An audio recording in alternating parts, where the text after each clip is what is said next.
No, my mic wasn't even on. All right. First live. Oh, I should also do that. Thank you for joining.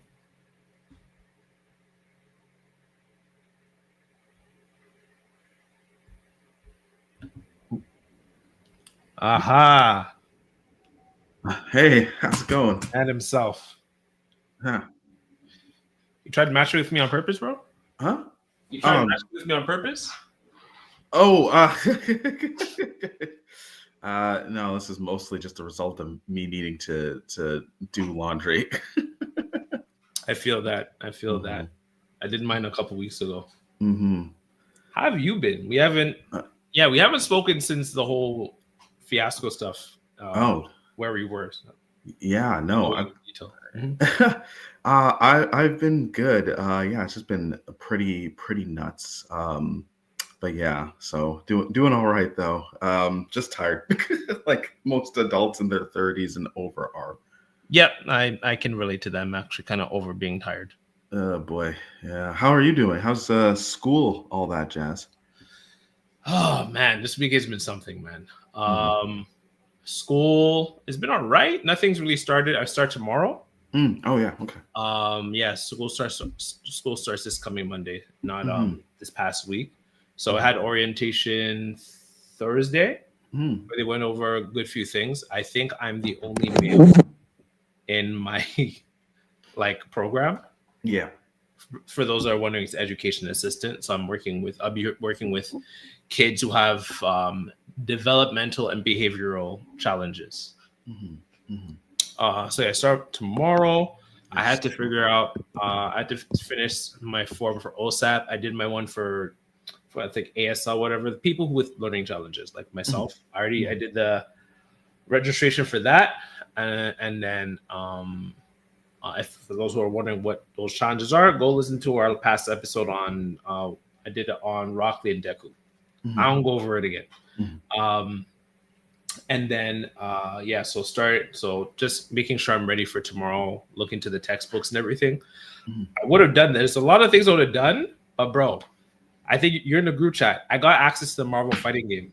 Oh wow, it's amazing. I think I must have missed that. That's amazing. Yeah, I was I got so the demo, the closed beta, I should say, was sent out Thursday, but apparently it looks like other people like Ufomonger whatnot complained about it, and so Sony expand, almost no one got it. I'm talking about Maximilian didn't get the closed beta demo. Tons of people didn't get the closed beta demo. So and they just opened up to a bunch of people. So I went to entering this weekend assuming I won't be playing the game. And I got an email yesterday morning. So they have some challenges when it comes to the demo. One of those things being is only has certain hours, which they didn't say in the email. Oh, that's annoying. Imagine me not doing things. I go to log in the game and it's actually you can't play that's so disappointing. Bro, I had to wait until 11 p.m. to play it for that. That was the next segment, 11 p.m. to 2 a.m. Oh man. Yeah. Jeez. Oh boy. However, I will say game is really fun. It's it has some aspects of Marvel versus Capcom, but you can really see the foundations of Arc System Works games like Guilty Gear and Dragon Ball Fighter. So very much up to my speed. Captain America, that righteousness. Yeah, Cap was hella fun. I could only play one character. Hopefully next demo, because I'm a slow learner, so I didn't really get to I don't really. They literally throw you in. You put you in a tutorial. They show you 60 mechanics, and then all right. Oh wow! I'm I don't remember how to do a Shoryuken. Oh jeez, yeah. I don't have I don't even know. I don't even know what a good button layout is. I play on stick, so it was definitely challenging. So hopefully the next one, they do a better job in terms of being more clear with their information, making it more accessible to everybody. Yeah, and then giving a trading mode would be much more appreciated. Yeah, no camps. I guess it's a beta, but damn, surprised that they didn't even put that in. Bro, the first person I was playing was juggling me in the air. Oh jeez. I was you could do that? You know when you're playing something and you're playing someone, you're I didn't know you could do that. The first person I played, you was just I was oh, I I didn't know that was a possible mechanic in the game. I didn't know. Oh my god! Yeah. Wow, brutal. Yeah, bro, I got cooked 3-0. The game does look amazing though.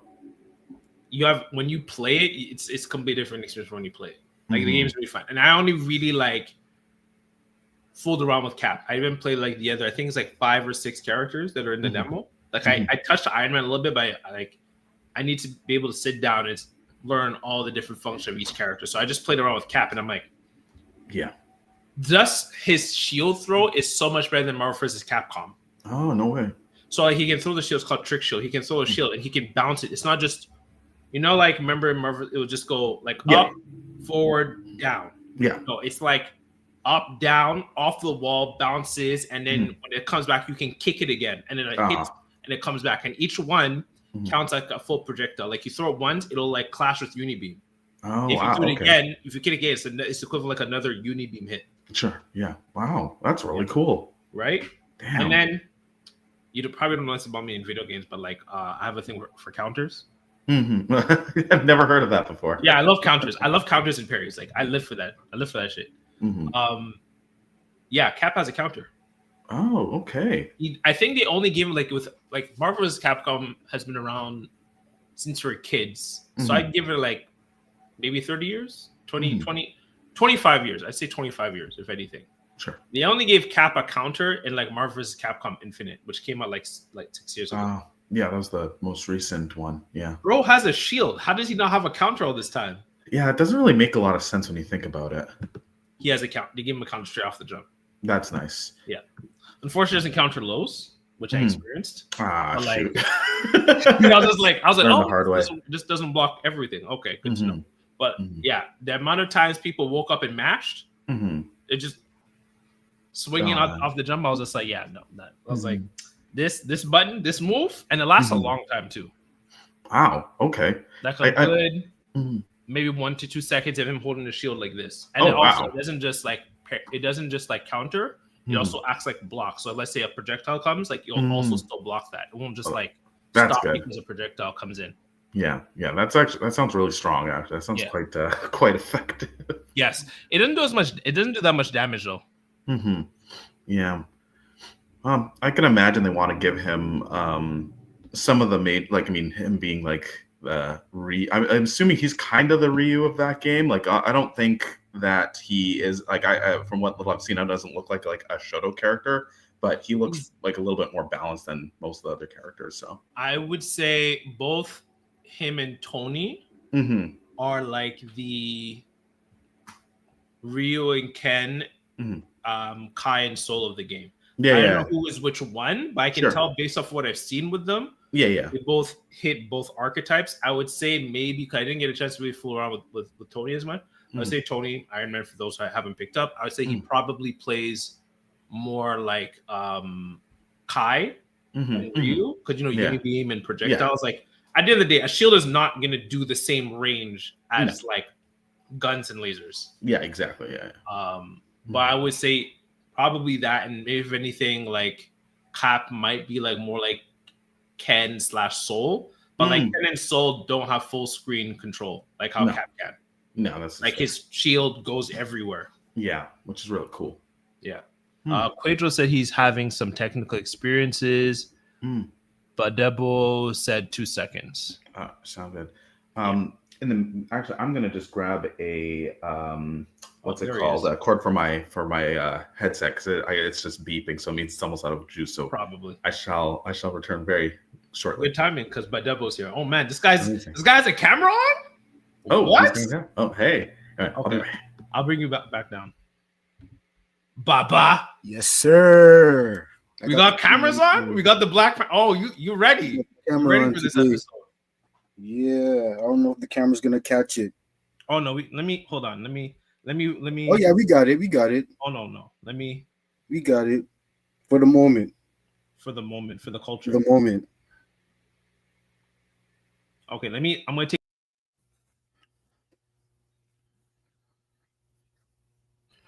Jeez. Yes, sir. How have you been? You and I haven't even spoken for like a hot minute. Not extensively. Yeah. Not extensively. Oh, Yeah, Andrew's back. This is the first time you guys are both on the same episode together. Yo, Yes, it has been. how are Good you? sir. What's the good brother's name from Rebel Ridge? Oh, Green Lantern. oh man. Yeah, What's- I'll take it. What's his name again? Oh, damn, it's gonna bother me now. yeah, I can't remember the actor. Gosh. Because it was they did that whole thing from Jennifer Hudson's show. It's gonna bother me now. Okay, I gotta look it up. This is I'm pulling it up right now. No, that's Mufasa. I can't remember now. Aaron Pierre. Aaron Pierre. There we go. Yes, that is Nedu's doppelganger. Oh, what? Come on now! Don't be absurd.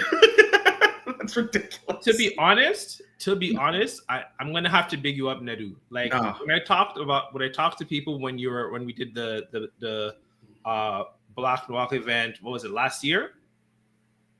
Remember you were wearing a suit? Oh yeah. A lot of ladies are like, oh yeah, I remember Nedu. He was looking real good. Like they're okay. yeah. Like, oh yeah, I remember talking with him. I was like, okay. Embrace it, good sir. Oh my goodness. You know what? Sure, I'll take it. Yeah. Aaron Pierre. Wow. And apparently I look like Aldous Hodge. So we got Aldous Hodge and Aaron Pierre on this episode. All-star team. We got an all-star team. Amazing. Well, I'll take it. And yes, I can see that for you. Absolutely. Oh man. That's dope. Just waiting for. I'll give a few minutes for Quajo. He said he literally just started getting technical difficulties. That's Gotta how it love goes. this stuff. That is how it goes. So I did some research this morning. I watched the movie again. Oh, nice. Okay, I forgot how good it was. Mm-hmm.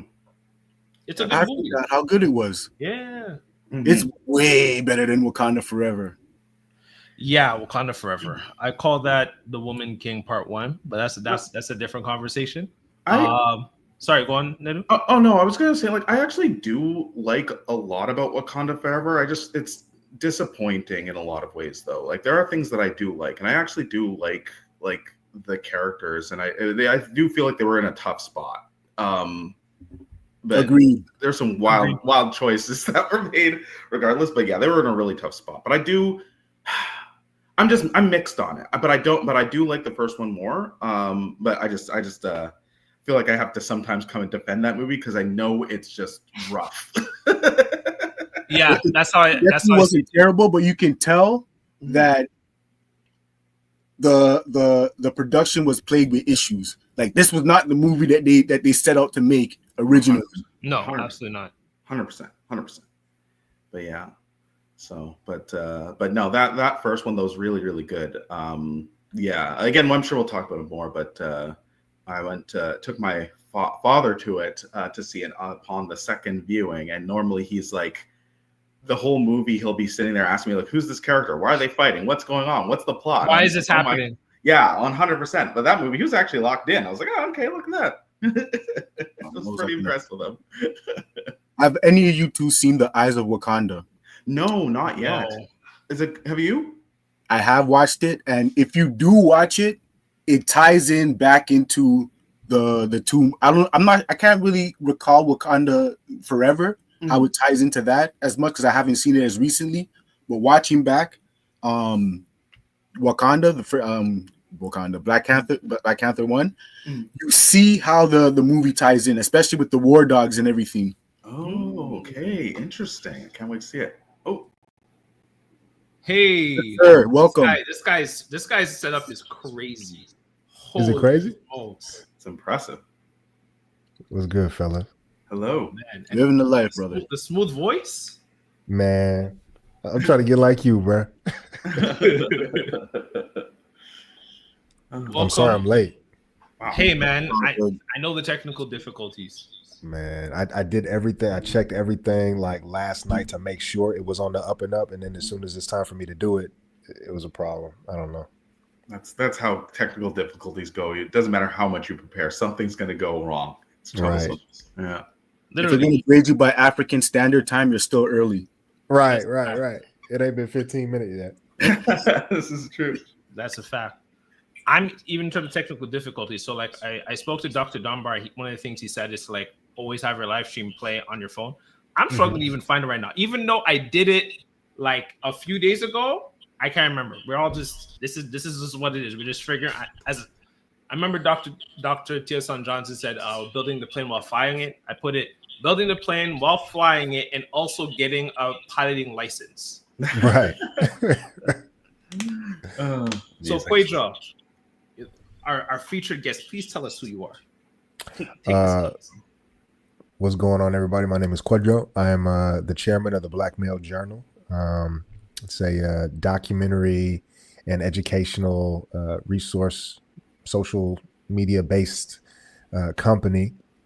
I'm advancing the cause of a philosophy that I'm calling revolutionary Black masculinism. This is a methodology of thinking and praxis that advances the idea that Black men and boys have been strategically disadvantaged by neo-colonial and traditional colonial projects, and it seeks to identify the means by which the underdevelopment of Black men and boys has been implemented, as well as to offer solutions to that.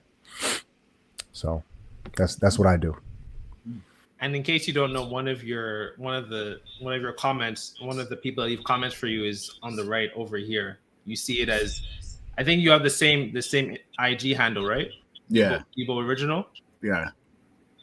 Ebo Original. Yeah, he's left some comments on your stuff too, bro. I found your stuff. I sent it to the group chats. Everyone's always just like, "Yo, who is this?" Like, bro, your stuff is me. Fire. It's me. Thank you, brother. Ebo Original. I don't know your name yet. I haven't met everybody in the chat. Oh well. The anglicized version of my name is Debo, just like the dude from Friday. Okay. Yeah. Brother Debo. Yes, sir. Nice to meet you. Mm-hmm. Pleasure. And my name is Nedu. Brother Nedu. Don't just say that. Don't do that, Nedu. Don't do that. Don't just say Nedu. Don't. That's who you are. Don't do that. Need to know. Well, okay. My name's Nedu. I am a therapist. Generally work with Black youth, kind of in a specific kind of area in Toronto. I've been doing this for like 13 years now, actually, I think, now that I think about it. So I primarily work with Black youth. In the past, I actually specifically worked with men, but now I kind of work with everyone. But I just really appreciate kind of like where the focus on how it's pretty common for young men and Black men specifically kind of to be disenfranchised, and that happens a lot in the space that I work. So we kind of work a lot with these youth to kind of support them in seeing kind of what's happening, and also just seeing their own potential and supporting them having options, because I think sometimes their own world gets kind of closed off because of like a lot of the outside forces that kind of keep them down. So that's really important work. And you have to keep in mind, we're here in Canada and we're still experiencing. We're not even ADOS, FBA, and we're still experiencing a lot of the stuff that happens in the States, I would say. And then I don't know what you guys think as well. It proliferates into Canada, where we experience a lot of the things that happen there too, just by proxy being next to each other. Like no one, like the average person that's not from the diaspora is not going to differentiate between like, ADOS, African American, and like how we're Nigerian, or even how I'm half treated. They don't. You're Haitian. No one. They don't differentiate between us. We're all just lumped together, right? Yeah. So this is unapologetically going to be my most Pan-African episode. I am Pan-African. When I think about it, I just never knew the term until like years later. I don't even know it's probably from Obi with We Need to Talk, which we're all familiar with. My parents, very Pan-African. My mom is the one who taught me a lot about African American history, global African history, slavery, all that stuff. My dad listened to music from everywhere around the world, so I grew up with reggae and everything, zouk, whatever it is. And so because of that, I grew up with a lot of experiences, especially, being of mixed heritage. One of those things being, which is the source of this episode, how we're married to culture. And I feel like Black Panther is a really good medium to kind of explore that conversation. I guess the thing I'd want to ask you guys is, what are your thoughts on, the idea of us being so married to culture, and how we're married to culture and what that looks like from your experiences.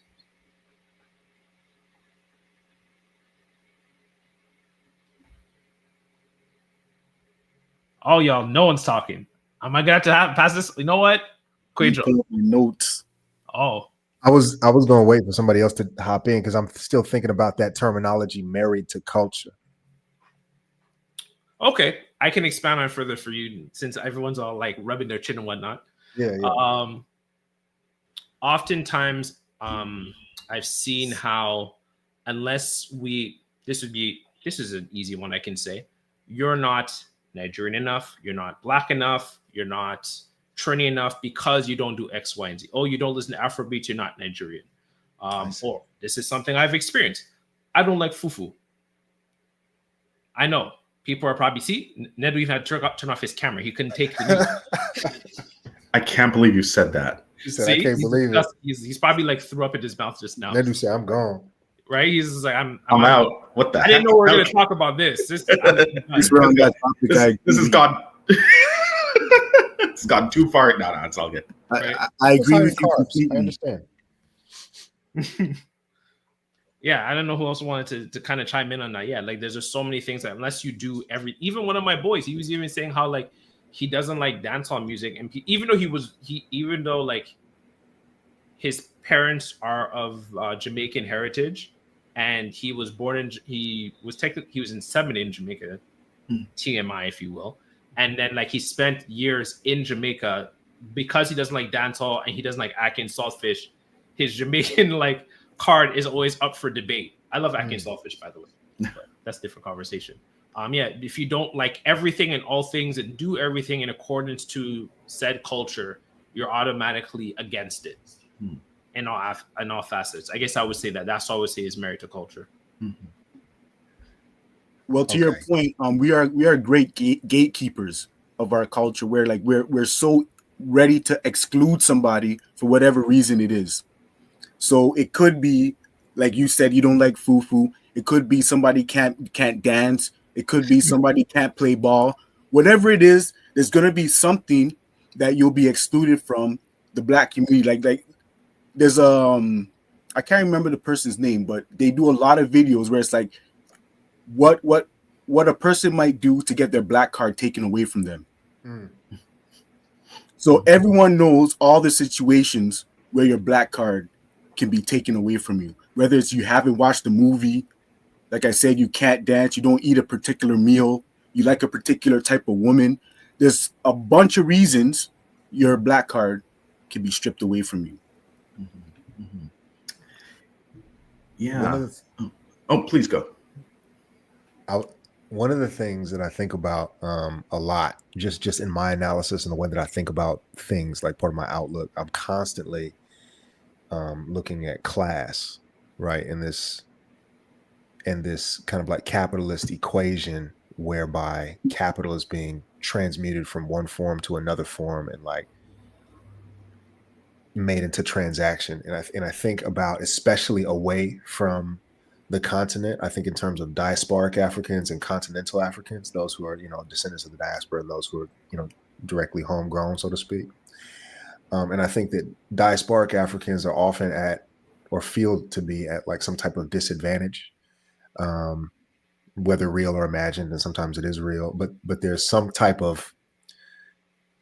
form of cultural capital associated with certain identities, right? And that maybe it's an extension of like some kind of scarcity mindset or something to that effect, where it's like, I have to be really discriminating with who I allow into this group, because so much of my identity, so much of my value in a foreign land and place and territory is tied to that identity. So if I let anybody and everybody into that identity, then I cheapen it, thereby decreasing the value of the group as a whole.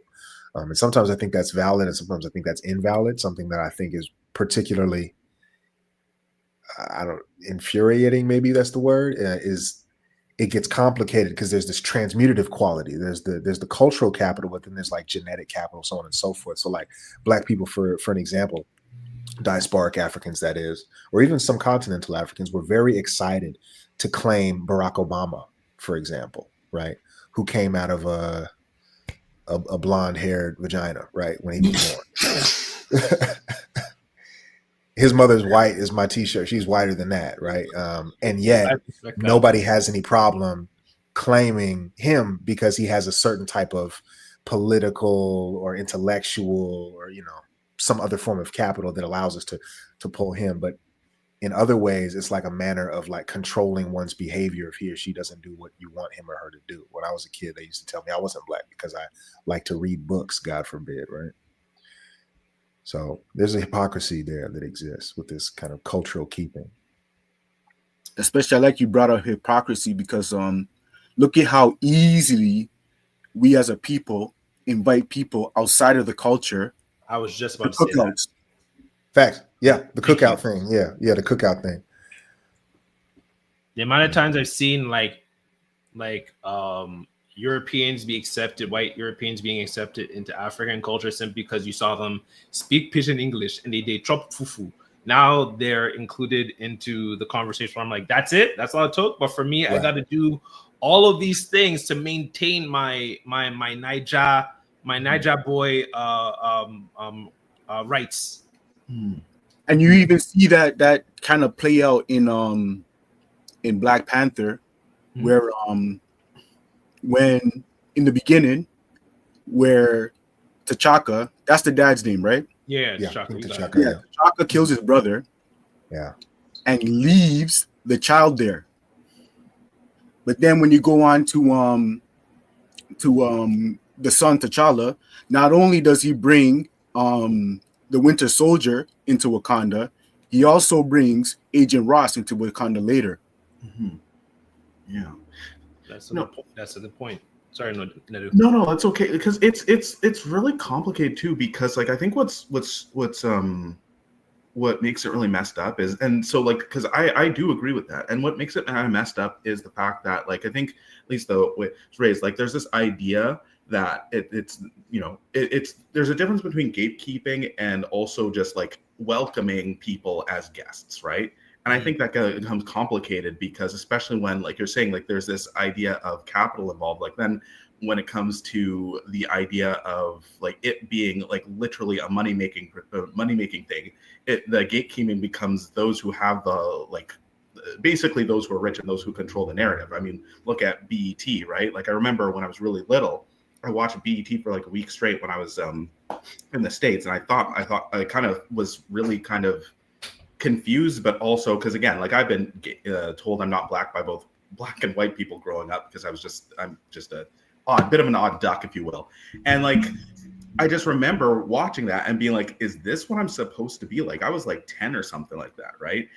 But then when you start to kind of understand who the gatekeepers, who the people are that are controlling that network, right? Like it's not a conspiracy, it's just fact. And then it becomes who's actually dictating this, who's actually being the gatekeepers. And again, like it happens on multiple levels. Like you said, sometimes it happens on a like national level or a level where it is like, you know, white people essentially who own this network who are kind of like dictating what black people are supposed to be. Then it goes into meso or micro level where it's just like black people in these spaces like, well, you're not like us, so you don't belong here. But then it becomes also like your level of access, and then because that person doesn't quite belong, but they've got a lot of access, so let's let them in, right? It's very complicated, and it's often like dependent on who's trying to get what out of what, I guess. Yeah. There's also this kind of like, I think when we determine or when we kind of like arbitrate who gets to be in and who don't get to be in, it's there's a dynamic kind of interplay between culture and ethnicity. A lot of times we take these two things for granted, almost like they're the same, but they're not quite. The term black as an identifier can be used to describe either, right? Black cultures and ways of behaving, or black flesh like we have on our bodies, right? But I think it is that the barrier to, I don't want to say barrier to entry, but the how discriminating and how closely people look at you in order to qualify seems to correlate highly with the way that we physically appear, right? The blacker you are, the more discriminating I am. If you just say one little thing like you like skateboarding, like I'm looking at you kind of funny, right? But if you Eminem, the barrier is really low. Oh, you like to rap? Okay, that's it. Yeah. He's one of us. You can get inward pass and everything, right? And that's Wow. Once again, I think that has a lot to do with how. I think, in fact, that has a lot to do with how far away from blackness he actually is, and how much we perceive that we could benefit from claiming him. And that's the capital transmutation aspect, not necessarily money, but any number of other things that constitute capital in the broad sense. Right. You know. Yeah. No. And you know, from an empathetic standpoint, I could see how there's this fear. I guess that would probably be the word I would use, a fear of preserving our culture. There's a really good scene in Black Panther where, you know, after the ritual and, you know, Killmonger became king for like 5 hours. He was able, there was that point where, you know, T'Challa came back. He's like, as you can see, I am alive. And, you know, we all love that scene. And there was that point where, you know, it's like, so the ritual is not over. And then you saw how Killmonger was like, nah, I'm not following the ritual anymore. I got what I wanted. I don't have to respect the culture and the rituals anymore.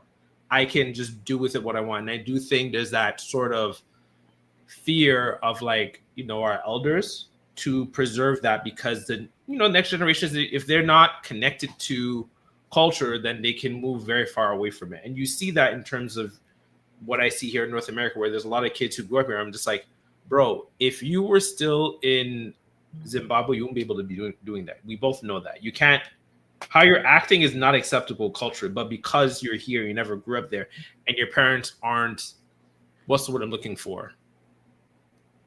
There's not a transference of I guess you could say culture. You don't really, you're very alienated from it. Even in terms of 2.5 of us, not fully Nigerian, Ned and I, we don't speak Igbo. Our parents didn't transfer Igbo to us, and so therefore we didn't get, like, I'm planning to take Igbo classes at some point in the near future, but like we didn't learn that. But Debo, I know you understand Yoruba, but you also weren't like heavily encouraged to speak it yourself, and so we just kind of like lose that along the way. And I think that's where a lot of those fears come from. Which, like I said, the scene with Killmonger was a very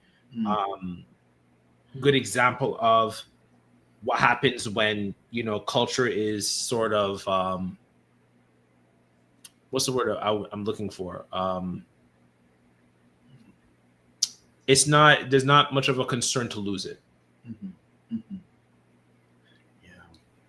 Yeah, you know, it's interesting because, like, sometimes when I do I do these sessions occasionally with some of the moms, like some of the caregivers, and one of the big topics that keeps coming up is like this whole divide between them and their kids, right? And a lot of these folks are immigrants, like they've come from their home countries and their kids were born here, and so that becomes a really big conversation, and it's so tough. And again, looks different for like a lot of, like, every person, every family, every situation. But we talk a lot about like how, like, you know, they're in a new situation. There's a lot of pressures here in North America that they didn't have, and they're different. They're totally different pressures, especially when it comes to like, and I know Eb could speak to this, but like that kind of presentation aspect, because everyone's looking at you, so you have to act a certain way. And so there's a lot of pressure for these kids. So we talk a lot about what that middle ground looks like as well. Like, how do you kind of marry that? Because you can still kind of accept like a new situation and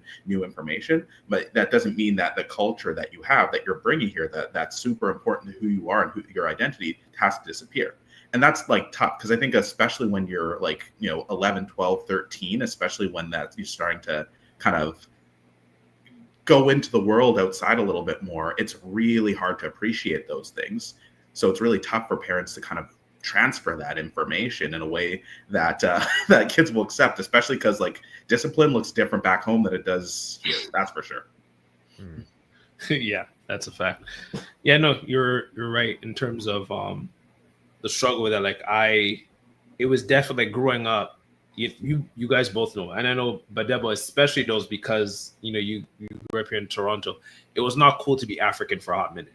Like, now, in the last, I would say, up to and around Black Panther, it became cool to be African. Prior to that, you're, what's it called? African booty scratcher, nose picker, living in huts, right? So Afrobeats up too. Sorry? I was going to say Afrobeats, yeah. Yes, Afrobeats. It all kind of happened around the same time, like the popular Afrobeats and everything. Yeah.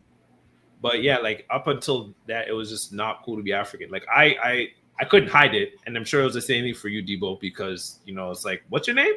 So couldn't really project my Trini side, but it was definitely challenging. But the thing that helped me was the fact that like I loved my upbringing. I loved like my culture, right? Even though I couldn't quite. Funny thing for me is because I'm mixed, is that I didn't quite differentiate between two. Like when I went to some Nigerian house, I was like, how come there's no curry? I didn't know curry was a Trinidadian dish. I thought it was both sides, right? But it helped me have pride in terms of who I am. In terms of it was challenging at some points to be who I am.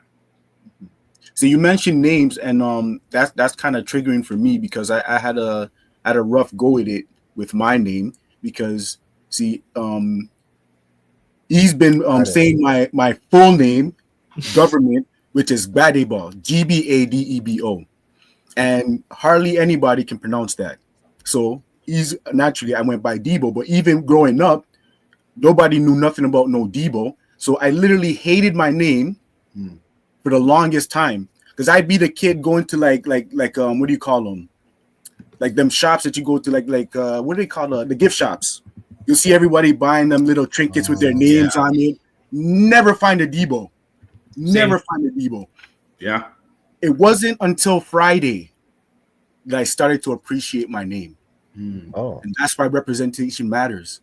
Because I seen a big bully named Debo, and everybody was like in awe of this guy. A kid came up to me in school, was like, "Hey, what's your name?" He's like, I told him my name was Debo. He was like, "Oh, like the dude from Friday." I'm like, "What? There's a guy named Debo in a movie?" Yeah. So from that moment on, started to appreciate my name. That's dope. Yeah, I really appreciate what you said about representation because like it really does matter. Like I'll never forget, like even just like when we watched Black Panther, like when I went to see Black Panther, I was just telling Eb earlier that like when I went to see Black Panther, I went to see it with my dad, right? My dad is a person that will just get confused at every movie. I don't know why all our dads are like that. Sorry. I don't know, man. It's like literally it must be a thing.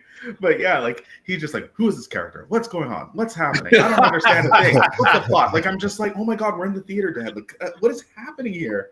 But when we went to see Black Panther, like two things really were really interesting. With the fact that my dad, like he was locked in. He was paying attention the whole time. He was recognizing iconography, names, accents, like all kinds of stuff. So he was really interested. And then when we got out of the theater, I walked out. I saw a couple of kids jumping. Like, you know how those theaters often have like the display that has like the big movie, like it's on cardboard and stuff. Like a couple of kids, black kids, were jumping around, and they're like, "I'm black. I'm T'Challa. No, I'm T'Challa." And they were jumping around, like playing. I'm like, man, like this is like such a beautiful thing to happen. And growing up, like I love media, I love all kinds of stuff, but like I got so used to not being represented. Like it's like I at a very early age, like I don't need to relate to characters or anything to enjoy it. But when you see that in real time for really young people, it's kind of amazing. Yeah, it was the same thing for me. I saw it like when it came on theaters. I saw it 4 times. Once. Did I go by myself the first time?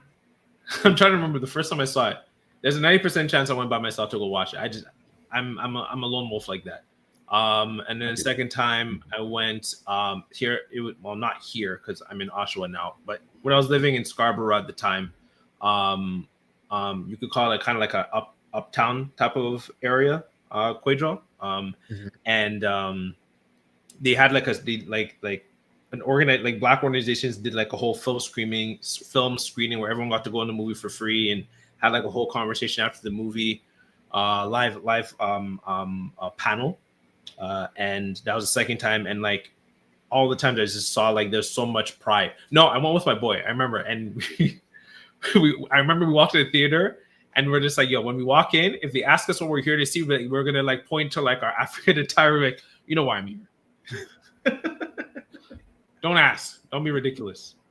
And yeah, so I saw there was just so much pride into the diaspora for the movie. And there's one specific scene I love for the movie, which I added the clip here, where T'Challa wakes up in the ancestral plane, and this really spoke to me because my dad is sick, my mom passed as well, And so there was that point where, T'Challa's like, Baba, I'm not ready to be without you. And then he's like, Baba, I'm sorry. And then T'Chaka said, stand up. You are king. That scene, that hit hard. And the thing I've noticed between Black Panther and Black Panther 1, Wakanda Forever, and then adjacently The Woman King, is that when I've had a conversation with a lot of our sisters, the ones that are close to me, the thing that like when I talk about, the hashtag recast T'Challa and et cetera, the untimely passing of Chadwick Boseman, is they never conceptualize the idea of that representation. Like, Shuri was a great representation for women of the diaspora, but like when it comes to T'Challa, they never thought about, like, I asked them, one of the conversations I've routinely asked them, like, when my nephews go watch Wakanda Forever, who is going to speak to them in terms of representation? And it's completely like, it went over their head until I asked them that question. Like, they don't really think about that importance of that representation that they need to have, because it's important. Not only, never mind, there's issues of the way T'Challa was represented by not being a super genius and whatnot. Even in terms of his relationship with Nakia, that also has its own challenges as well. But just the idea of him being a strong, powerful African leader who's on par in many ways, and even more than Captain America, that is such an important representation that was lost in terms of this whole not recasting T'Challa. And I think that's missed in terms of the conversation. I know you guys thought about it. I know, Quadro, you definitely have some thoughts on that. All day. There is this once again, it comes full circle to this like kind of transmutative capital analysis that I have, and that is that in the mid to latter 20th century, right around 1960s all the way to today, there's this kind of like burgeoning and developing class aspiration associated with like the commodification of one's identity. Identity can make you money, or identity can make you special, or give you status above other people. Exceptionalism. Right. And so with this, specifically in this kind of like year and time frame that we're talking about, the back end of the 20th century, we come into gender identity. Gender identity becomes very hot, and gender identity becomes very important. The really interesting thing about that term, gender, right, is that theoretically, everybody's got one. We in this panel, we have a gender, right? But really, that term, gender studies, gender identity, gender, et cetera, really, it's not talking about that. It's speaking about one specific gender, that is the female gender. And so as Black men, when we're represented in media, except in the cases that we're like thugs and deadbeat dads and things like that, really the only identity that we're able to lay claim to in any kind of like significant way is the ethnic or racial identity, the Black part. But we have no specific male gender identity. And so then when you look at the Black Panther, a lot of the times I think that people conceptualized, people outside of this specific conversation we're having right now, which is probably most people, they're looking at Black Panther as a Black hero, period. Not as a Black male hero, right? And when you see Shuri come, and she's now the Black Panther, she's conceptualized both as a Black hero and a Black female hero. And so there's this almost Reaganish kind of trickle down thought, I think, that occurs to a lot of Disney executives and ESG engineers and so on and so forth that say, well, Shuri's Black, so what do we have to complain about? We're represented by Shuri because the only significant part of our identity is the ethnographic component of our identity. And she covers that. She checks that box, and that goes into a whole nother conversation about like environmental safety governance protocols, ESG, and the whole ESG scoring system and stuff like that, and double minority status of Black women. Once again, these things are hugely capitally incentivized by existing superstructures in the Western world. But I think by and large, people don't think of Black males as having a specific gender differentiated identity.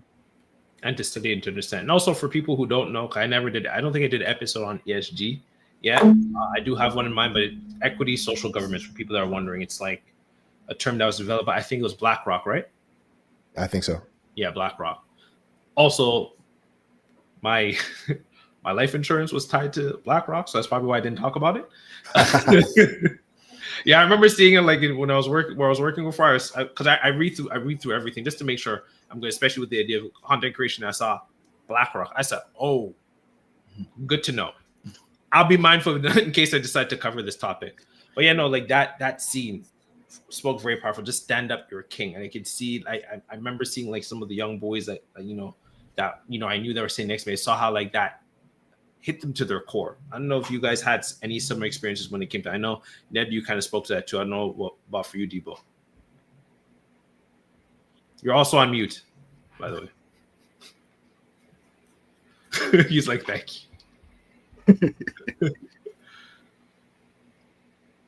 I felt both scenes in at least for actually all three of them. All three scenes in the ancestral plane were powerful for their own reasons, because the first one to me was T'Chaka giving T'Challa the confidence, like a father basically like boosting up his son to like say, you can do this. I've given you enough to be the man that I know you can be. And from there, you see T'Challa go on to do what he does. And then in the second one, that's when you see T'Challa realize his dad's not the man he thought he was, and for the first time actually like defies his father. And then with Killmongers, you see the conversation about what it's like to be different. Like, if you go back, they will not accept you. So the realization that like that culmination of all three scenes and how powerful they were, and like the messages that they give for each part of the movie, I thought was masterfully done. Agreed. And you kind of brought up a point in terms of defying his dad, and that's another aspect that I've seen in terms of especially on my Nigerian side, but I also say on my Trinity side, is the idea of shame. Shame is such a shame and guilt, but more so the idea of shame. While shame and honor, can be good. And we all watched scenes of Jeff St. James, bring shame back. I'm not against that, but it's the idea of how shame can be used to weaponize and keep us from having certain uncomfortable or tough conversations. Even, like when T'Challa found out about, what happened to Killmonger, or what's his name again? Eric. What's his last name? Eric something. Stevens? Thank you. I think it is Stevens. Eric's, damn. Appreciate you, bro. Zuri ends up saying to him, some truths are too much to bear, T'Challa. And that question is it truth or is it shame? Right? Him not wanting to have this conversation of what happened with Killmonger. Quadro is like processing right now. Not wanting to have this conversation about something that was bad that happened. And I've seen that happen so much in my families, right? Where everyone is basically let me reference my inner Kendrick Lamar. Everyone's tap dancing around the conversation. No one wants to have a lot of families. Well, we're talking about Black people here, so like a lot of families have like secrets or shames that only certain people in the family know.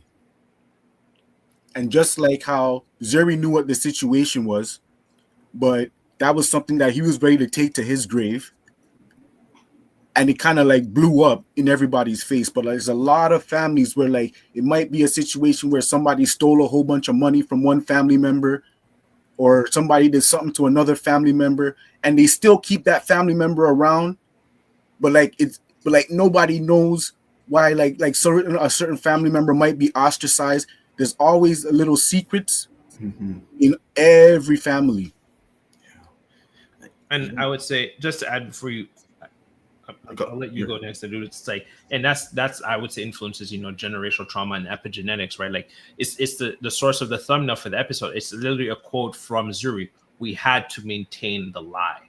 Mm-hmm. Like how many of our families or people around us that there's this idea of we have to maintain. We didn't just lie, because the thing with the lie that makes it hard is that you have to keep lying. You have to maintain it, because the moment you insert the truth, now you contradict the lie itself, right? So we had to maintain the lie.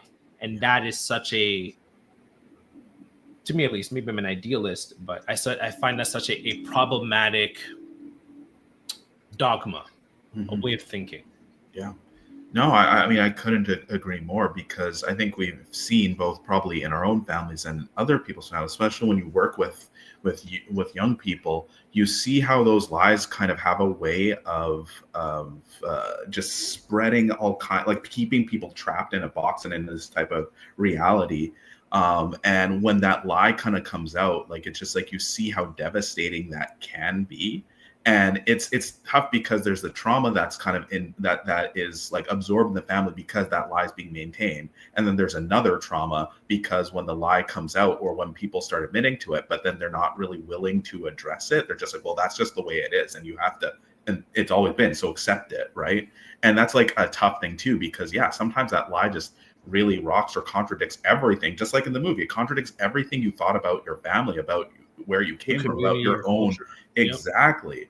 Yep. And it's really makes you like, it's just like, again, like I really like Debo, you talked about those 3 scenes, right? Because I think every one of those scenes where it's almost like the progression of how that lie kind of goes in some ways. Granted, obviously different characters, but like at the beginning, it's just like you don't know about it, so you're just kind of there, absorbed in the culture, and like everything's cool. And then the second part, like you find out and you're so angry because it completely throws everything off, right? Like it completely throws your whole vision of what everything was, and it's really damaging.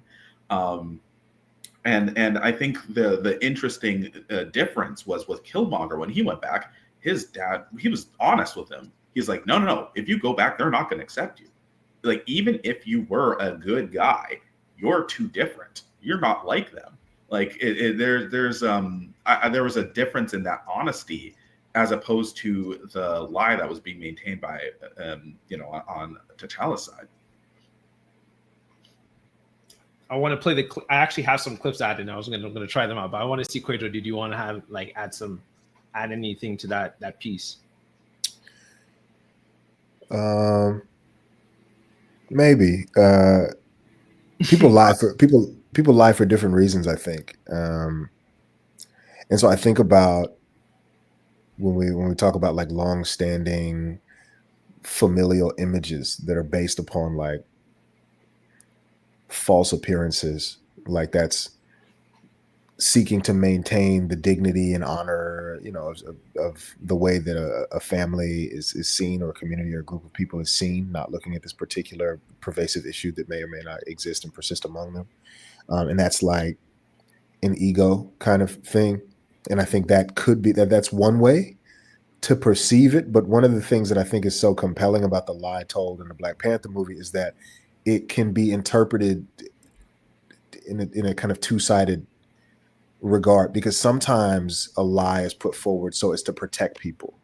Agreed. Right. To protect those who would have to deal with the consequences of the fallout, those who would be associated or condemned as guilty by association, et cetera, et cetera. Sometimes a lie is maintained, as in the case of Zuri, for example, so that nobody else has to bear it. And I can see both ways. It's not explicitly stated. Mm-hmm. We had to maintain the lie, and it's like for what? For who? For whose benefit? Actually, that part is a little bit ambiguous, and it's interesting storytelling nonetheless. I think it was purposely, like as you say, I think it's purposely ambiguous, because I think it was, as you say, you want them to you understand why he did it. And like you said, I think it's a good point, where it's just like the reason they're trying to protect also the generation of folks who were not even involved with that. And so I appreciate the idea that the movie is just like, well, you kind of get to decide how that feels for you, as opposed to them saying whether it's good or bad. Yeah. Like, was he just trying to maintain the good face and the good image of the king, or was he trying to actually protect his family, his lineage, his legacy, you know, in a network of people who were connected through his actions in a way that he couldn't necessarily immediately control, from the fallout associating with what he probably regretted as a decision on his part. Either way, you know, he lied and it eventually came back. That's one thing. It's an old North African proverb. There's three things you can't hide or that will eventually come out: the sun, the moon, and the truth. Yeah. That is true. That is true. I'm gonna try and play the clip.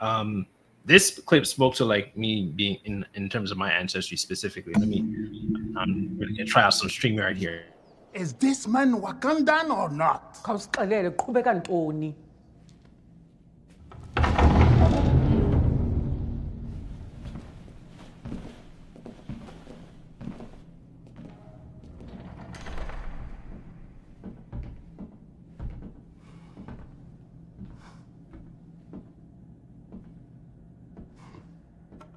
Teta, Speak. I'm standing in your house, serving justice to a man who stole your vibranium and murdered your people. Justice your king couldn't deliver.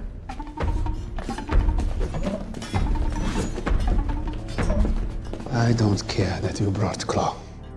Only reason I don't kill you where you stand is because I know who you are. Now what do you want? I want the throne. Hey, you, the tuna. Y'all sitting up here comfortable. Must feel good. It's about 2 billion people all over the world that looks like us, but their lives are a lot harder. Wakanda has the tools to liberate them all. And what tools are those? Vibranium.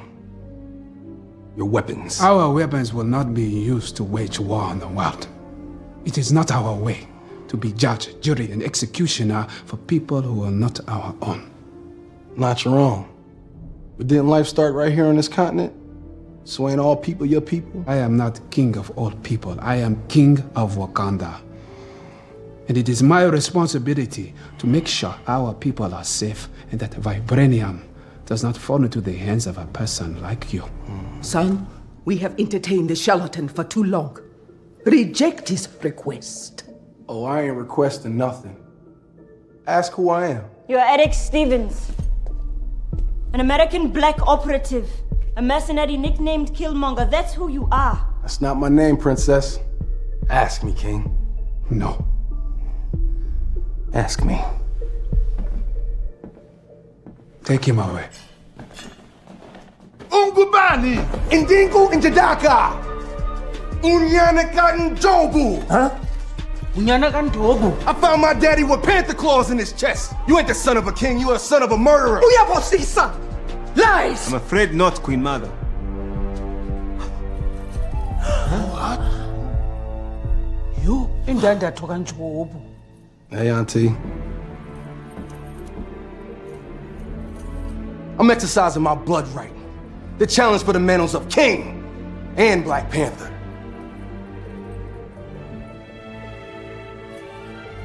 Do not do this, T'Challa. As the son of Prince Njobu, he is within his rights. He has no rights here. The challenge will take weeks to prepare. Weeks?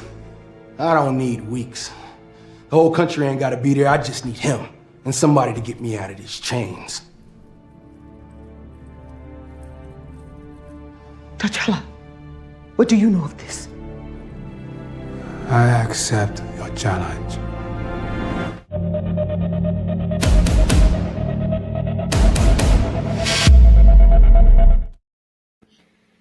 Okay. Now I just got to bring everybody back up, I think. Trying to figure out how this thing works. Okay, there we go. Okay. All right. Were you guys able to see it?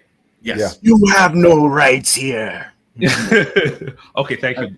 Thank you. The line that gets me every time because it's just so like, hey, auntie. I'm like, Oh, damn. absolutely. Coogler, whoever wrote that did their thing, man. Yeah. Whoever wrote that scene was cooking. Top notch. It's one of my favorite scenes. That and like when Killmonger brings the body of Claw into Wakanda and they're like, who are you? And they're both trying to differentiate. Is he Wakanda? Is he American? I've definitely kind of experienced that where it's like, you're like this, but you're born in Canada, but your name is Nigerian and Igbo, but like you don't speak Igbo, but your hair texture is definitely not kinky and curly, like, and it's just having that interplay of like, even though you are Black, because you're mixed, there's even more of like a contestation of your identity by others. And you could see even throughout that whole scene how embarrassed T'Challa was, as much as he was furious of, Zuri and T'Chaka carrying that shame and that guilt and hiding it. T'Challa ends up doing the same thing in that scene, right? And leading up to and further into that scene, right? Even in terms of just not trying to address things with Killmonger. And I see that as like a great embodiment of the transfer, like, the shame and guilt that transfers to our generations, right? We're just not talking about this thing. I don't know what you guys thought about that scene and just what I observed rewatching that scene. What's the name? T'Challa was still ready to maintain the lie, even knowing the truth behind Killmonger's origins. As he pulled up, as Killmonger was telling them, "Tell him who I am," or "Ask me who I am," he still refused. Like until somebody else in the crowd shouted out, "Who are you?" Yeah, he was even whispering. I would also like to point out, like, he was like talking undertone and just trying not to hear anyone else here. The only reason I kill you were yours because I know who you are. It's just like, say it with your chest, bro. Obviously, we know why he didn't, but so even with the lie right there in front of him, he was ready to maintain it. Yeah, there's a desperation there, almost like with him saying, like, take him away. Like, he was just like, no, we're not going to do this out here. And again, like, I think that's true. It's like that family shame is coming out into the open in front of everyone. And that's like, especially when you just learn about it. And then you have this, because he idolized his father. Like, his father was a really good man to him. And like, it's not like he was wrong to love his dad, right? Like, his dad was a wonderful person to him. And so he thought the world of him. And so it's also like, well, this lie can bring some shame to my father, to my family, all kinds of stuff, right? Maybe, again, you're a son of a murderer, right? Like, that's so intense. So he was just like, get this guy out of here before something happens. But it was too late. Like, it was, like you said, it was right there. There was nothing he could have done. There's even a point I only observed when I was watching the scene again with when Killmonger said, you're not the son of a king, you're son of a murderer. I found my daddy with Panther claws in his chest. You saw Wakabi turn his head. Even though he probably already knew what was going on, even that he was like, wait, what? What else do I not know? And you can see that was a friction in their relationship even more. The dynamic with Wakabi was really interesting to me. It reminded me a lot of I don't know if you guys know the Greek legend of Oedipus. I know the name. I know Oedipus. There's this whole thing in psychology called the Oedipal complex or the Oedipus complex. We don't need to get into that, but the point is that Oedipus went to see the fates, who have the ability to tell the future, and the fates told him that he would kill his father.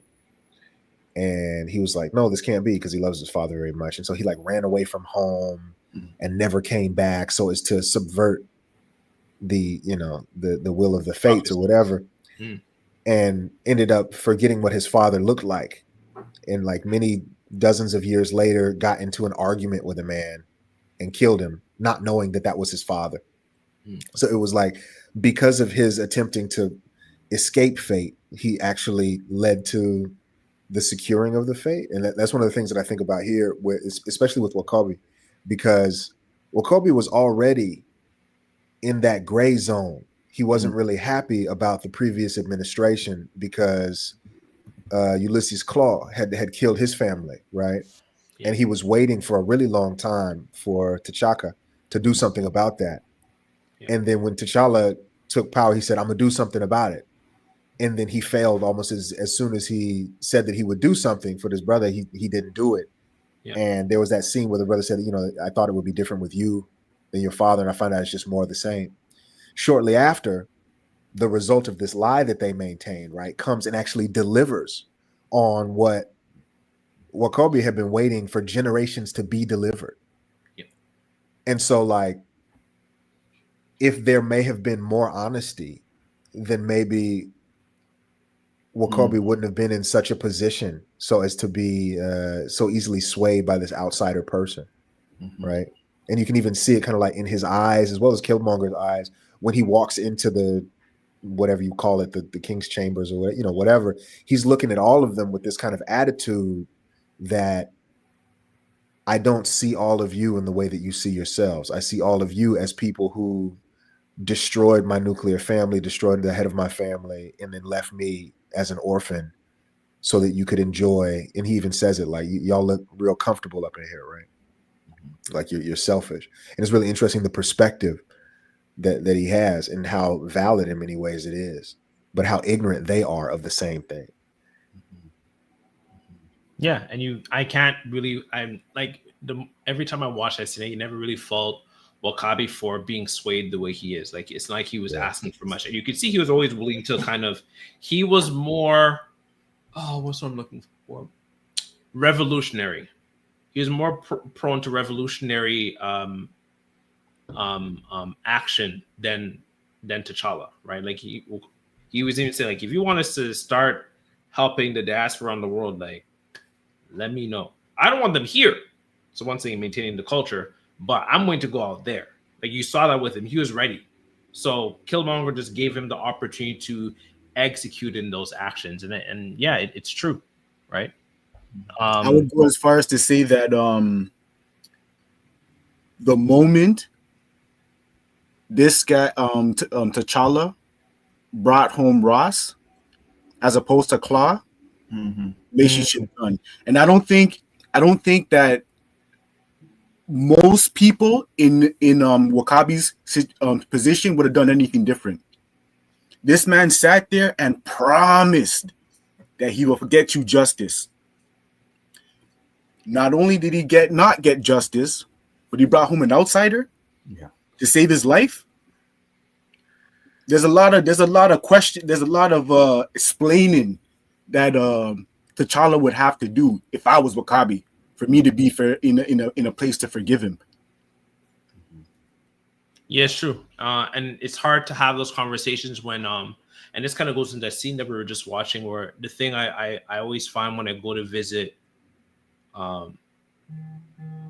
either my Nigerian side of my family, it's kind of the same thing on this Trinity side, but I see it more on the Nigerian side, and even like when I'm visiting my Congolese side of the family, like my in-laws and everything, and we never really, this is the reason I tend not to.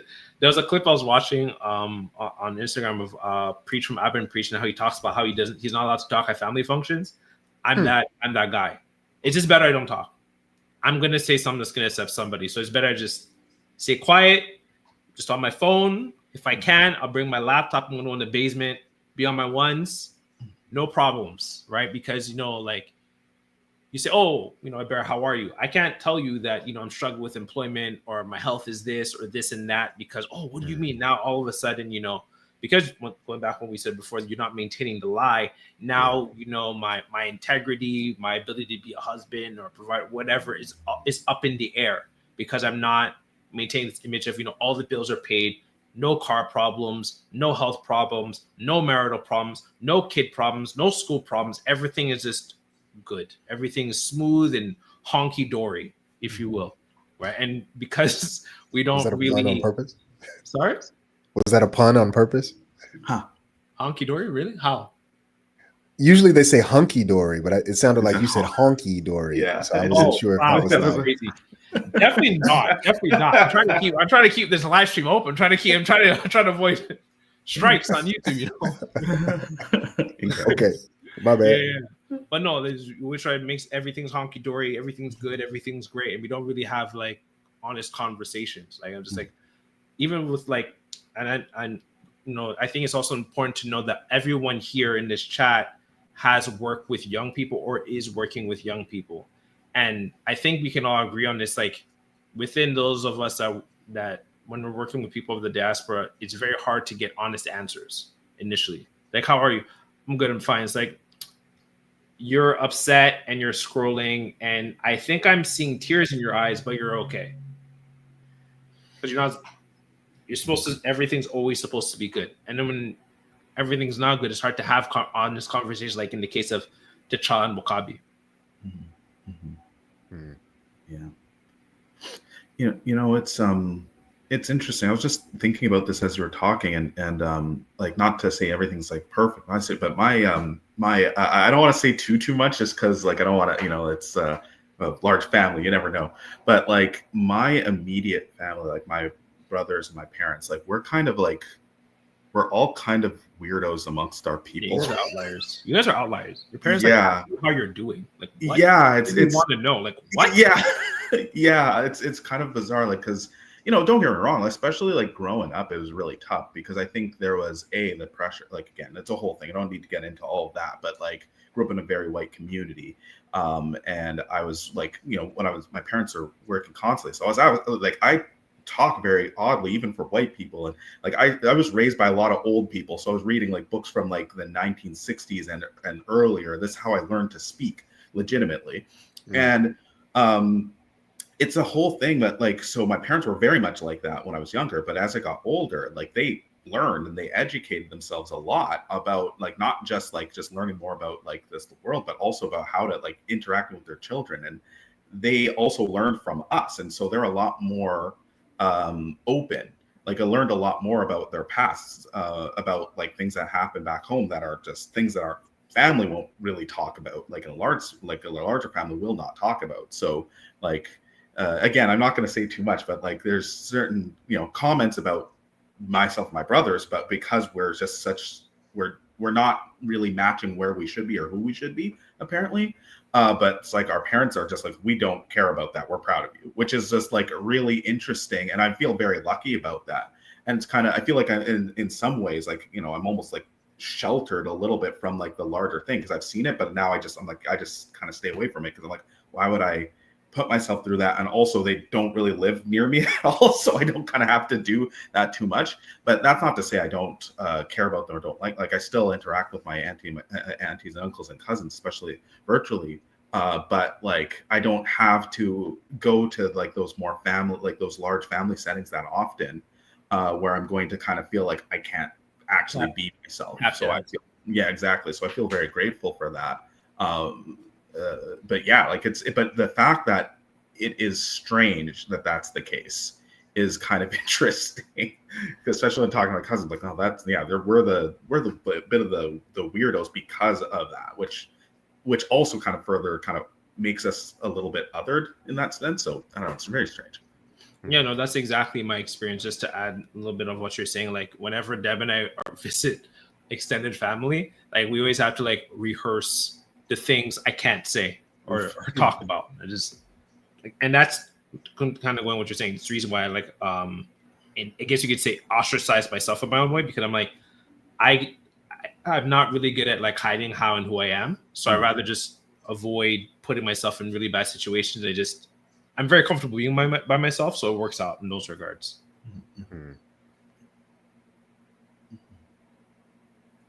Quaidro and Devil, you guys are quiet. That's crazy. Yeah, I'm just thinking about just in the context of this idea of like maintaining the lie, and this happens to me as well. I've learned to not tell what they call white lies. Like, when somebody says, "How are you doing?" and it's really not good, and you say, "Fine," it's like a lie that theoretically doesn't hurt anybody. I'm like a really conscientious person I'm actually offended by that kind of thing as well. So I don't say that. When people ask me how I'm doing, I say I'm black, or I'll say I'm alive, or sometimes I divert the conversation by saying what I've been up to. How you feeling? I just been working a lot this week. How are you? And then that's usually good enough, and it goes over people's heads that you didn't actually answer the question. But yeah, I just wonder what that does. The idea of either answering the question in the affirmative, socially polite kind of way, so as to not disrupt the flow of whatever hegemonic kind of transaction is happening, or in the case of you, Mr. Norum, right? Like saying nothing, relegating yourself to a basement. I wonder, bro. That's what you said. You said that. I didn't say that. Your wording just killed me. Saying relegate yourself to the basement. But you're right. Like, You're right. I'm just thinking, like, what are the longitudinal effects of something like that, and like, what's the alternative? And especially in the context of this idea of maintaining the lie, right? Is saying nothing also maintaining it? That's what I'm sitting here thinking. So that's why I'm quiet. I'm just thinking. Mm-hmm. Yeah, I usually just say nothing. And usually my wife is really good at politicking. So I usually let her just do the talking. Maybe I'll add a little 1-2 cents, or I can find someone, maybe a cousin or whatever, who like I can actually have some genuine conversation with, or somebody, and I'll have those conversations with people. But the wider, bigger conversation, I usually let her handle that. Even with like sometimes like my own sister and like my mom, I'll let my wife handle the politicking, because I'm more, Neda knows it, which is the reason I get more in trouble than him. I'm very direct and very straightforward in terms of the things I think and what I observe, and that offends people. I try to be mindful of not offending people, but it tends to be a thing where I'm just like, let me just toe the line a little bit before I say what I'm thinking, what I'm feeling. I feel that a lot.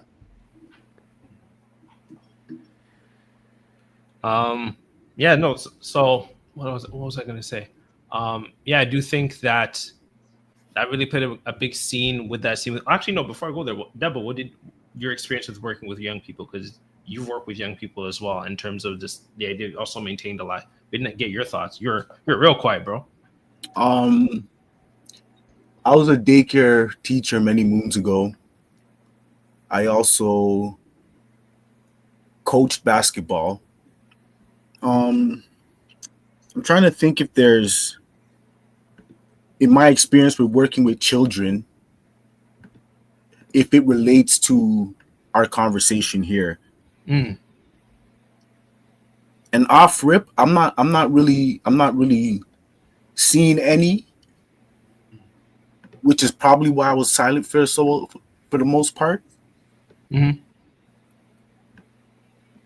So I think it's best to pass me on this, because I don't see, with my experience with working with children, there hasn't been much correlation. Okay, that makes sense. Yeah, because even this kind of conversation goes into another aspect. So I remember I had this is a couple months ago. This is June, July, and I came out of like a really tough meeting where I was working, and right after that meeting, one of my uncles called me on my Nigerian side, and it kind of goes into the scene where T'Chaka arrives in Oklahoma. No, not Oakland. Sorry, almost. Even though we have like someone who is living, you're Oakland, right? Yeah, Pedro? I was. Yeah. Okay, I can't be affording to get that wrong. Arrives in Oakland. T'Chaka arrives in Oakland to meet with Killmonger, and I found that scene with him and the T'Chaka's conversation with Jobu, and my conversation with my uncle. It almost felt like the conversation was a checklist. I'm asking you how you're doing just to make sure I asked you. I know I asked you how you're doing, but I'm really here to talk at you. I'm not really here to hear your perspective, what you have to say. Even though I'm going to ask you, how are you doing in the case of T'Chaka and Jobu, is that why did you give the vibranium to Ulysses Claw? I don't really want to know. I'm just going to hear what you have to say out of what's the word? It's like cordium. I forgot the word. I'm trying to be cordial in terms of asking you how you're doing and what's going on and why you did it, but I don't really care. It made me think of that experience with my uncle, where I'm like, you don't even know what I'm going through right now, even though you say to call you when I'm going through something, whatever it is, or you ask me, or you checking on me. You're not really interested, because like I have 4 older men in my life who are like mentors. One of them is like a big brother to me, and they always wish me happy birthday. They always check in with me, and they ask me genuinely how I'm doing. And from that perspective, even though these uncles are like my dad's brothers, I see more of these men as my uncles than my own biological uncles, because they're actually like, no, how are you doing? What is going on with you? How can I support you? As opposed to, hey, how are you, Barrett? Did you know we're coming to America? We are coming to Canada in the next 2 weeks. So prepare yourself for the night out, right? And it's like, okay, you don't even know what I was going through earlier today. And I can't really show that, because like, what do you mean? And it's spreading of rumors and so on and so forth. So once again, I have to maintain alive. Everything is good, because even if I told you, you're not really here to hear what I have to say. You're not really here to understand what I'm going through. Even though you say to share. So I don't know if you guys had any thoughts on that, but I really found that, like, I'll just actually have it right here. T'Chaka arrives and asks him how he's doing, and then he says, Njobu says, "Why are you here?" And he says, "Because I want you to look at me in my eyes and tell me why you betrayed Wakanda." And then he gives his answer, and he's like, "Anyways, Prince Njobu, you will return home at once, where you will face the council and inform them of your crimes." Even though Njobu was explaining what's going on in the States, they're highly incarcerated or drugs and so on and so forth, he's not really listening to anything he has to say. He's not really trying to understand it. He's more, talking down on him and, finger wagging. Also, fun fact, I don't know if you guys know this. You know that opening scene in the movie where he's talking with, Zuri with James, and they're talking about like breaking in somewhere. That's after them trying. So, sorry to interrupt. Your audio was a little quiet. I don't know if anyone else is having the same challenge. Yeah, it is starting to get a little warbly. Warbly, fantastic. Yeah. That's the reason why you guys were kind of squinting. Is it still doing that? It's good. It sounds much better now. Okay. Maybe it's the distance or some kind of sound suppression or something. I don't know. Okay, noted. Okay, yeah. So I guess I'll go back on what I was saying. Yeah, Jobu. It was right around the time of the fun fact. You just give us a fun fact. Oh, okay. Ooh, okay. I was thinking, did you guys miss the whole thing? No, okay. no, it is. Okay. I was wondering about this fun fact because break it down because this was curious to me because I did not know anything about this. Yeah, well, I live, breathe, and sleep like anime, comic books, all that stuff. So when they're talking about like bringing the car around and breaking in with the guns and everything, that was them actually trying to break out Njobu's wife, Killmonger's mom. She was incarcerated, and they were trying to go in, probably wrongfully, knowing that time, and they were trying to break her out. Now, because T'Chaka doesn't really care, really and truly, let's call it for what it is, about what's going on there and what the goings on there and whatnot. Killmonger's mom ends up dying in jail. So Killmonger grows up without parents. Oh, snap. So Killmonger's mom was I think it's safe to assume she's probably a Black Panther. Yeah. It's very highly likely. Yeah. And she died in jail. Mm-hmm. So Killmonger grew up without parents. So you can understand how he feels about Wakanda. Like, Njobu's trying to break her out. Sorry, you're about to say something, Kwejo? Yeah. Njobu, when T'Chaka pulled up and checked in with Njobu, Njobu did the same thing. He gave the cordial, kind of polite greeting. He said, "How are you doing?" or something like that. And he said, "Glory be to Bast," which is the goddess or God. I'm not sure what the gender. Goddess, I believe goddess. He's a lady Panther goddess. Yeah. But effectively, thank God I'm doing well. That's what he said. He could have said, "True. I'm in the middle of a lot right now. My wife just got locked up, and I'm dealing with a whole bunch right now and trying to coordinate. Actually, I'm glad that you showed up so that maybe you could help me and I can rely on and depend on you." But he didn't say that, right? And I think that to come full circle to the Oedipus complex and like trying to avoid a fate, thereby sealing the fate, especially when King T'Chaka pulls up and he knows that Njobu is up to something.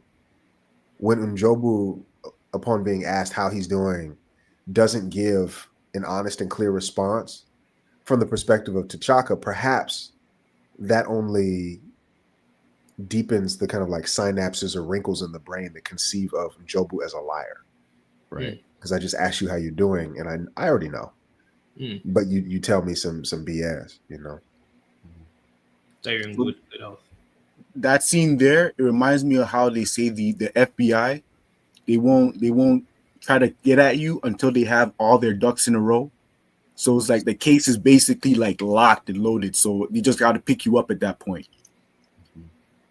T'Chaka was the same. He had all the information there. He even had Zuri there, and unbeknownst to Njobu.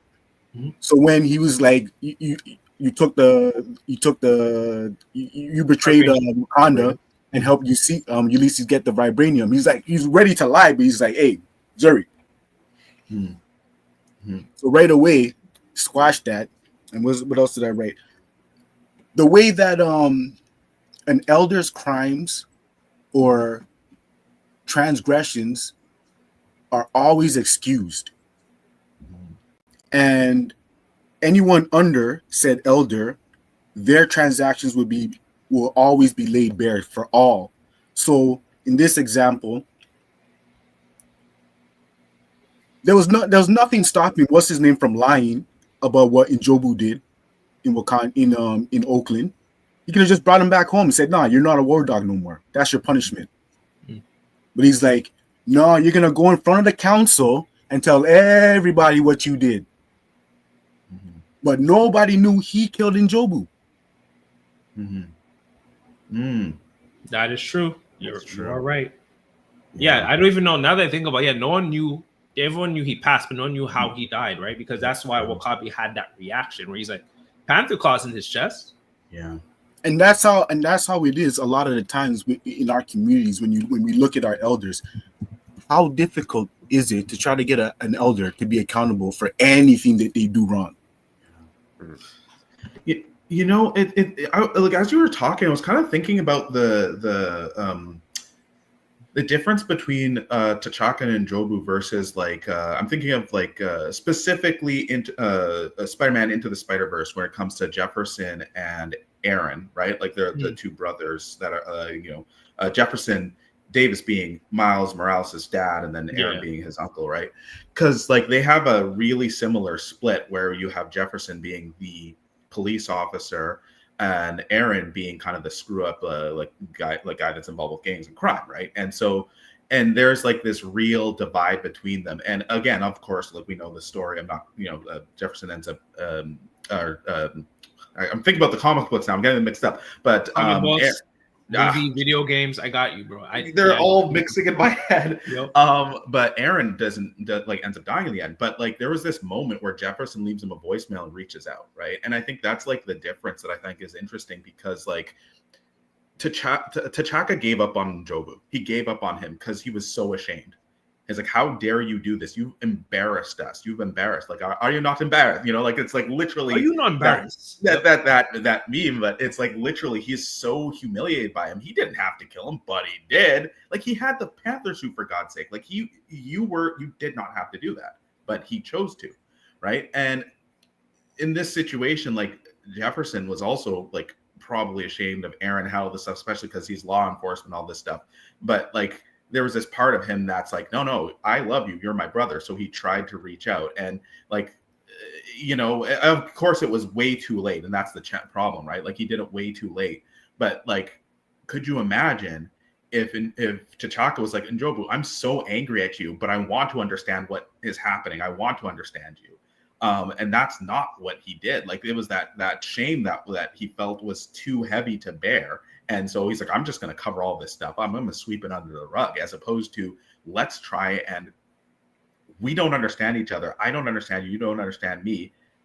Let's figure this out. And it's just like, again, who knows what could happen? Obviously, that's not the story. But I think it's interesting because I was just thinking about these two situations where there was someone, especially the one with more privilege, was willing to put an olive branch out. Right. And I think that's often our duty. The ones of us who do have more privilege, it's like, hey, I actually should reach out and I should be willing to like see where you're at because you're hurting. And I don't get that because I'm not in the same situation. Right. So I thought that was just thinking about those two kind of narratives and how they went differently and how that also impacts the child as well. Right. Like, because I think knowing that Miles was a little bit more able to connect with his father afterward. And in this situation, like there was of course an angry reaction from T'Challa, understandably, because like you lied, you're all wrong. Like, so I don't know, it's just kind of interesting thinking about those two things and what we as like families can potentially do when we don't understand someone's like, how can we actually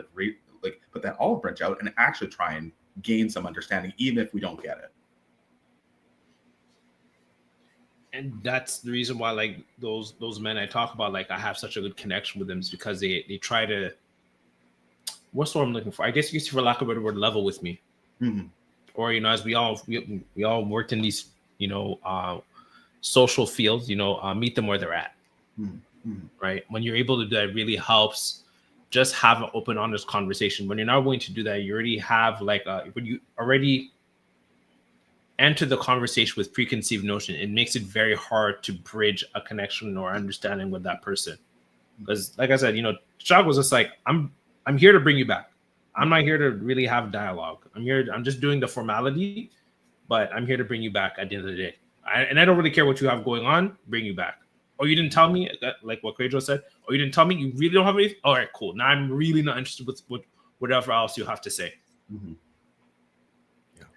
And as much as I think that there's a something like a fetishization of like continental African royalty and what it is to be a dignitary or a noble or a king, right? There's this whole kind of like slang term in the Black community. What's up, king? Everybody wants to be king, right? There's this like high fascination with that and this real huge, very, it's very sexy, this appeal of like being a king. But I think that right there, what Brother Nedu just said, like speaks to the concept, they say heavy is the crown, that there are liabilities associated with like very high profile social status positions. Everywhere the king goes, he's never alone. Mm-hmm. He has his Dora Milaje following him. He has people looking at. He has the spy Zuri there, and like, I think that it's possible between just people watching him and judging him always, as well as, I guess the long-standing kind of like reputation that outlives the immediate scope of his decisions. That in and of itself could be a disincentive to have modest heart-to-heart talk with his brother. That his status could make something like that difficult, because unlike Jefferson and Aaron, right, who are just some brother nobody knows, they can be in private just kind of chopping it up with each other. Everybody's watching what the king's going to say. Everybody's watching what the king's going to do. And I think of that almost in this case as like a hindrance to his proper functioning social relationship. Mm-hmm. No, you're right on that. That's a good point. Yeah, absolutely. You're right on that. And culture makes it hard. There's actually another scene that I really like that. Like I said, just watch the movie again with this lens of this conversation. There was just so much. There's a lot of bits and pieces to pick on. It was at the beginning of the movie, when they're on the Talon, which I also want to talk about the Talon at one point in this conversation. And they're flying over one of the I think it was one of the rivers in Nigeria, I believe. I know it's in Nigeria, but I can't remember where it's in Nigeria. And those young women being trafficked. And I thought about it was really cool, from like a superhero standpoint, came in and stopped the, human traffickers and saved the women and so on and so forth. But then like watching it from this lens where we're having this conversation, I was like, oh shit, Okoye and T'Challa, if it wasn't for Nakia being there, those women were going to be trafficked. Like that was it. There wasn't really a question of what they're doing in terms of culture. It's just like, no, this is what we do. And then even going as far as to say, like, Okoye telling them, like, you'll speak nothing of this day. That really says, like, yeah, even though we're doing this thing, we're not doing it from a Pan-African standpoint. Mm-hmm. We're doing it out of convenience. Mm-hmm. And I think that, once again, that kind of reinforces this conversation about, like, just following through in terms of culture. Because Wakanda is very, one of the main tenets of Wakanda is, isolationism, right? And so we're not, even though we see all these bad things happening, we're not going to get involved unless we have to out of inconvenience. It's too inconvenient to ignore. Otherwise, yep, they're going to get trafficked. C'est la vie. We could stop it very easily. You saw how like you easily stop them. Yeah. And it seems as though was that Nakia, that she was early on, really early in the film, she was some kind of representative middle ground, right, between T'Challa and Killmonger, because she was getting involved. Yep. Killmonger's whole thing was like, we should get involved if we have the capacity to get involved. And T'Challa was like, we shouldn't, because that's too high profile. Yep. And Nakia was like, I'm going to get involved, but stay low profile. Like she was like in the middle, right? Yeah. Mm-hmm. That's true. And it's interesting too, because it's like you said, like you also like, what's the getting involved and stopping these folks, but they're not necessarily doing it on like a national scale. They're not like going in and stopping the ring that they could easily do. But like I said, Nakia's at least being like, hey, like we can at least do something. Like there's somewhere there. Like, and again, maybe that's not like the full answer, but she cannot stand idly by while.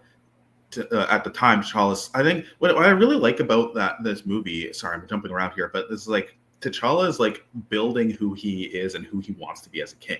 And so what I really think is cool about this movie is that there's a lot of different people represented, kind of different philosophies in different places. And Nakia is kind of like, hey, we can get a little bit more involved. And Killmonger, granted, I do have some issues, and this is kind of the problem when the villain is too right. They make them super evil. So it's like, well, he's gone too far, and that's actually a problem in a lot of storytelling. He's like Malcolm X, but he wants to kill everybody.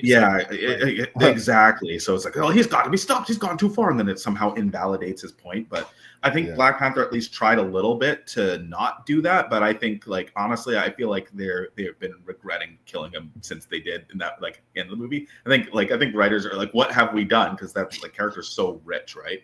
But like I think that's the thing. It's just like he has a lot, like any good king, there's a lot of really smart people around him, including his nemesis, saying things, and he has to figure out, how am I going to move with this? Right. I really, really appreciate that aspect of the film, is he's still kind of building who he wants to be as a king, and by the end of it, he's a little bit more sure of what he wants to do. On the topic of Nakia, I think especially when we're talking about the topic of being married to the culture, there's a quote, and I'm going to read out more quotes, but there's an exchange between Okoye and Nakia just after Killmonger defeated T'Challa and Ritual combat. Before you go on, that scene, I don't know if you guys felt the same way.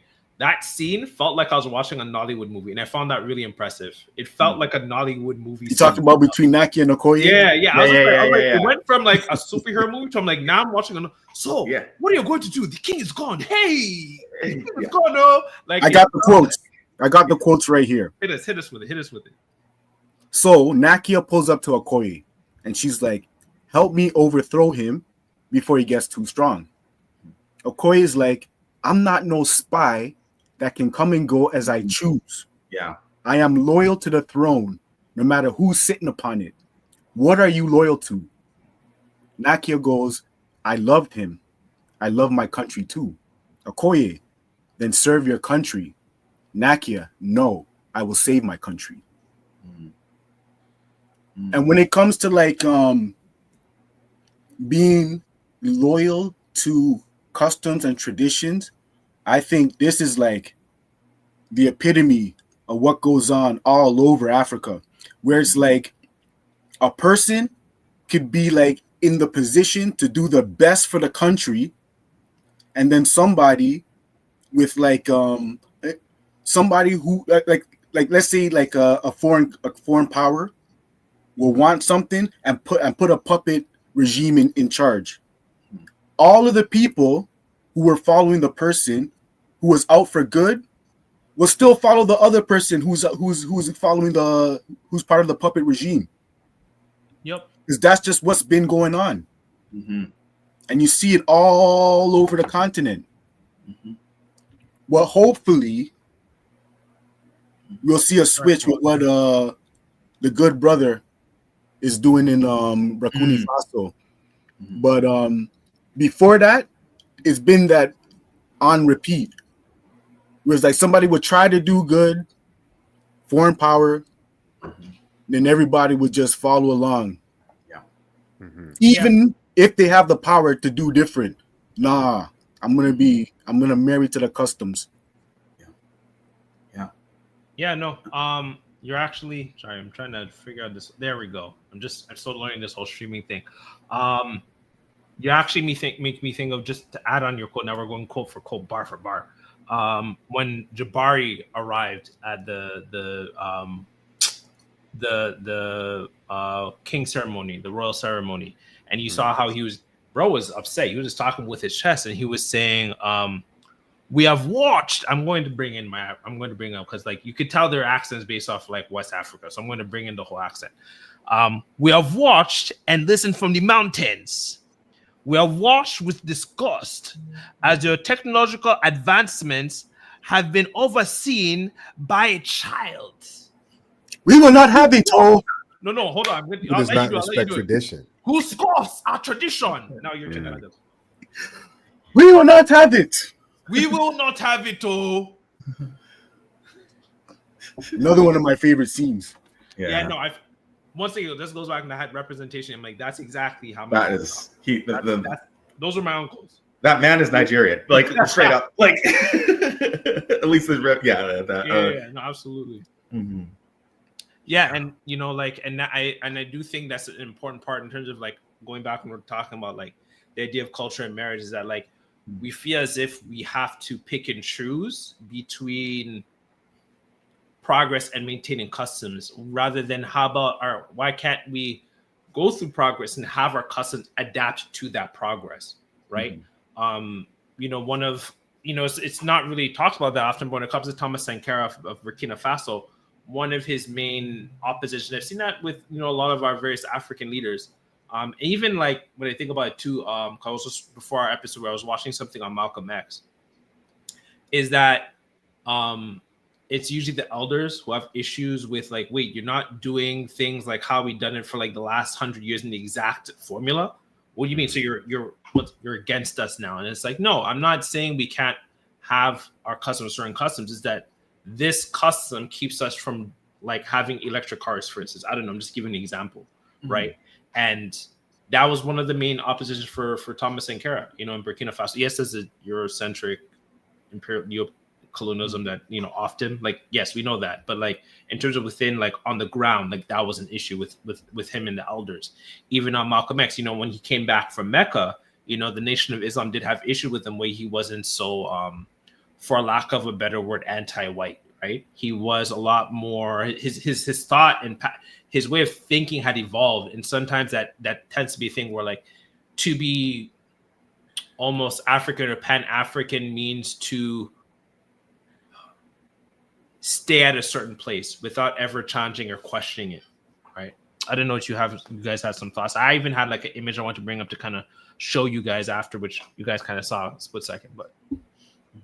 It's like, it's like when Okoye asks, who are you loyal to? And sometimes it's like being a member of the diaspora is like, am I going to be loyal to traditions or loyal to myself?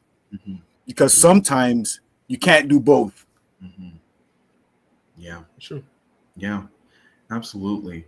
And I think it's just like, I think the tough part is that if you have, it feels like if you have like one incursion, right? Because like you said, you can't always do both. But just because you don't always do both doesn't mean that you still don't respect tradition. But that's what a lot of elders, a lot of people are going to see. Oh, you did that one thing. You're not one, like you don't care.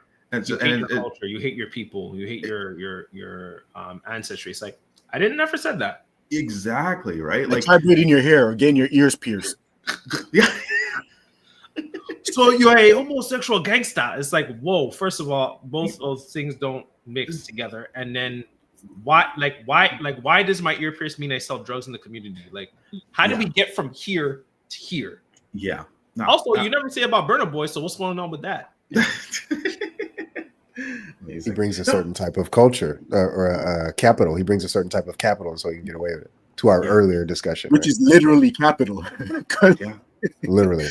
You can cultural do capital as well. You can almost do whatever as long as you can show I'm making money from it. Yeah, absolutely. Sorry, I just wanted to add, and it goes into like the things that we over prioritize in terms of our community. Like I think about like, you know, my parents, you know, going back to, you know, Nigeria, Trinidad, and they're visiting family, like, oh, you know, like, you know, what did you achieve or what did you do? And like you say, I made friends and community. Like, so you went to America or Canada to find mates. That's what you're here to bring us. You're here to bring us mates. The power of friendship. This is not anime, my friends. What are you bringing here? And it's like, yeah, it's very hard to talk about the things that really matter in life when we don't even value those actual things that matter in life that It's why, like, if you go to different parts of Africa, they tend to have a higher level of like satisfaction in terms of life, right? Mm-hmm. Mm-hmm. There's this highly class aspirant presumption of life in the United States that a lot of continental Africans have when their children, offspring, nephews, nieces, whatever, come to the United States. And that's really that America, or the West anyway, is the land of like milk and honey and money, really. And I think to a degree that's true-ish, although America's not doing as great right now, and a lot of us are struggling. And I hear conversations all the time with people on the continent who are asking people over here for money, or, you know, send us this, send us that. And it's like, it's not as easy as you saw on TV. It's not like that over here, for real. Throw it. For real. I see that when you talk about making friends and building community, and that being seen as something that's not necessarily as useful. They're really, for a lot of immigrants to the United States, they don't come here for culture. They don't come here for friendship. They don't come here for the food. Really, the main driver of immigration to the United States or to Canada or to the Western world in any event is just, you know, the accrual of capital. And I might even go so far as to say that makes sense, because the United States, and I'm just speaking from, because that's where I'm at. I'm down here. Y'all are up north up there. That the United States doesn't have that much to offer in terms of long-standing, deeply impactful or highly useful cultural tradition. You know. Yeah. You know, just to speak to what you're saying, like I have a good friend who lives in the States, and I talked to her quite a bit, and she's very, like, she's an activist. Like, she'd say she's retired, but she still does a lot of, you know, and she was just like, again, not to get too political, but like, I remember on like was it January 6th, like I had a conversation with her like maybe a week after that, and she was spitting mad, and she's just like, this place is a joke. Like, she's like, it does not care about us. It does not care about us. And because she has family from the continent as well. And she was just saying, like, they don't understand how hard it is here. And they don't understand the damage that is done. And I think that was interesting too, because like her family's been in the US for generations. She only kind of connected some folks like more recently. But it was just interesting kind of seeing that like complete different, because if you were talking about traditions, her traditions are all like specifically like Black America, right? Like, that's where she's from. Like, she identifies as a US citizen, as an American. While so that's where her traditions are from, and then the traditions from her family back in the continent are totally different. And she was trying to make a lot of effort to kind of understand them, but she felt like there wasn't a lot of effort, but a bit of judgment from on her side. And so she kind of is in this place where she feels trapped here, but then she also is like, I cannot connect with them where I like. I think like there's just like this divide that happens, and it just, I think just to what you were saying too, this lack of quite understanding what it's like here and how difficult it is. And I really appreciate that, again, like in the movie where like Killmonger and Jobu, like they see it so clearly, and they want to do something about it. And again, like, you know, you could argue whether it's good or bad, but like, they're just like, no, we can't sit here and see people suffer. And I think that's another thing that happens too, is like, it's almost like there's this lack of empathy that happens when they're like, they're not our people, which is, you know, anyway, we could get more into that, but like, I feel like I've been talking a lot, but like, it's just like, I think that lack of empathy is sometimes what also happens when people are like, why don't you send this? Why don't you send that? And it's a lack of understanding, lack of empathy, because they're not actually starting to, what's it like for you there? It's more, can you please bring me this? And there are good reasons for it. I'm not even saying I'm not even trying to point a finger or blame people for having that perception, because that perception is very clearly doctored and done very, very well for that reason. But it's just like, how do we start to bridge that? Like, it's just like that question, let me understand where you're at, it really does need to happen. I feel like it just doesn't a lot.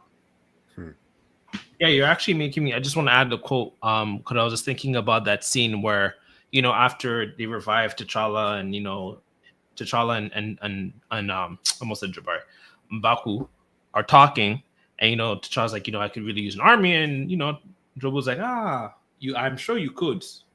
No. And then he said, T'Challa's like, hey, like, I would say for the first time, T'Challa starts having more of a Pan-African approach on things. Oh, let me dismiss that. M'Baku ends up replying, I will give no Jabari lives towards your cause. And then, he's like, and then, T'Challa's like letting him know, and he's like, our cause, you're the first king to come here in centuries. And now you speak of us? He's right. Right. And this is often the thing we just tend to just replicate certain things without questioning, even in terms of like, I was having this conversation with my wife about, people of Haitian ancestry, right? As Kwejo, you are of one. And, I was having my comments, having this even more specific conversation with my wife where she's like, she always talks about like voodoo and stuff. And I've seen that in terms of like my Nigerian side, my Trinidad side, there's always this thing about like the Haitian, diaspora. And, I posed a question to her. I'm like, don't you find it interesting how the first independent country of the diaspora has such a negative global image? And she's like, what do you mean? I'm like, Haiti was emancipated in like 1803, if I remember correctly. Like after that, there was nothing until I think 1954, 56 with Ghana. And then I think Nigeria was 1960 or 1961. That's a huge gap. Don't you find that interesting how there's just this global negative image about them? But we don't really question it, right? They're just this, right? Nigerians are just scammers, right? Jamaicans are just polygamists. Haitians just do voodoo.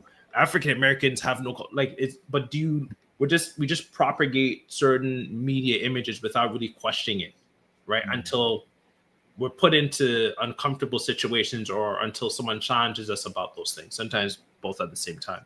I don't know if you guys had any thoughts on that piece. The craziest part about Haiti is that it's literally attached to an island that's a tourist destination. Crazy, isn't it? Because there ain't nobody trying to go to Haiti for like I'm going to Haiti for a vacation, 5-star resort. Yep. But it's literally attached to an island that everybody goes to. Yep. Mm-hmm.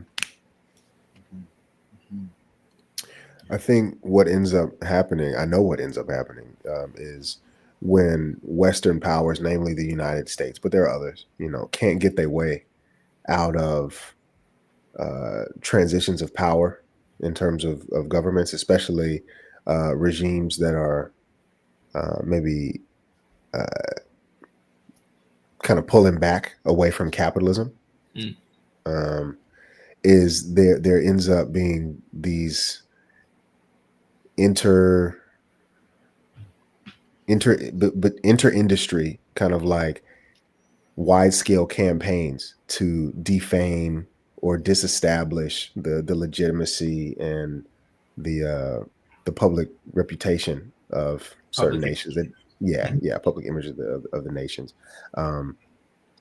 Sometimes it's kind of like vengeful. Sometimes it ends up being like a long-term tactic that ultimately seeks to supplant or displace government, so on and so forth, because they rest on this decades-old tradition of telling these types of narratives about certain groups of people, right? So that when they kill President Moise in 2019, the United States military coup, dissolves his placement, and the country plummets into chaos, so that later, maybe 4 or 5 years later, they can call in an international effort so that I think it's Kenyans. They wanted Kenyans to come over there and start killing Haitian. Like, so that all of this is then justified because we've been told for the last 20, 30, 40, 50, 60, 70 years that the Haitians are savages and they have they don't know what's going on. Leadership is not strong there. The country's not going in any particular direction, right? So it begins to justify what's being done. There was a social scientist, he's still alive, there's a social scientist and political philosopher, analyst called Noam Chomsky. And he wrote a book. Yeah, he wrote a book called Manufacturing Consent, and that's basically what he's talking about, right? Dr. Tommy J. Curry writes about this in the sexual dimension with phallicism, but it's basically like we put forward a really, really long-standing narrative about insert thing here, so that when we want to do insert thing here to insert group there, it's justified. It's already already ready to go. Yeah. September 11th. Yep. Hey. Yep. And you know, like, I actually want to bring up an image here. There was let me see if it adds it. Okay, nope. Let me do. Looks like a toy, huh? It is, but no, I was that wasn't the one I wanted to bring up. So it's actually this. So this is for this. I'm especially, I don't know, Quadro, if you know of this, but for Badebo and Nedu, this is the Lagos Central Mosque. Did you guys know this thing existed? You guys have both been to Nigeria. I haven't. Did you guys know about this mosque? I mean, I think it's like my parents have talked about it. They go their way off more often than I do. But yes, I do know of it at the very least. You're the first I would know that knows of it, to be honest with you. Really? Yeah, because for further context, this is in Hausaland. Me, Ned and I were of Igbo ancestry. Debo, you're of Yoruba ancestry, so I'm more southern. This is more northern Nigeria. And so there's this great guy. I'm sure Quadro, you know of him, Robert. I think it's Robin or Robert Walker. He's known as a Black History Man. Mm-hmm. And I don't know how I stumbled across this stuff on. Sorry, Robin, like the bird. Yeah, I believe. Yeah, it's Rob. Yeah. And he just knows so much about our ancestry. He brought up this mosque. This mosque was built in the late 19th century. It's not even 20th century. It's like it was finished in 1803, something like that. And none of us know about this because it's not, maybe in this case, like of Igbo ancestry. And so there's so much of our history that we don't even know about. Mm-hmm. And so you create an era like, Africans never did anything. Mm-hmm. Of course, when you believe that, and then you go to school and it just kind of further reinforces this false narrative about us, when it's like, no, look at this thing. This thing is massive. There's even pictures of it. I can put up pictures inside, and like it was finished towards the end of the 19th century. Think about that. Look how big that thing is, right?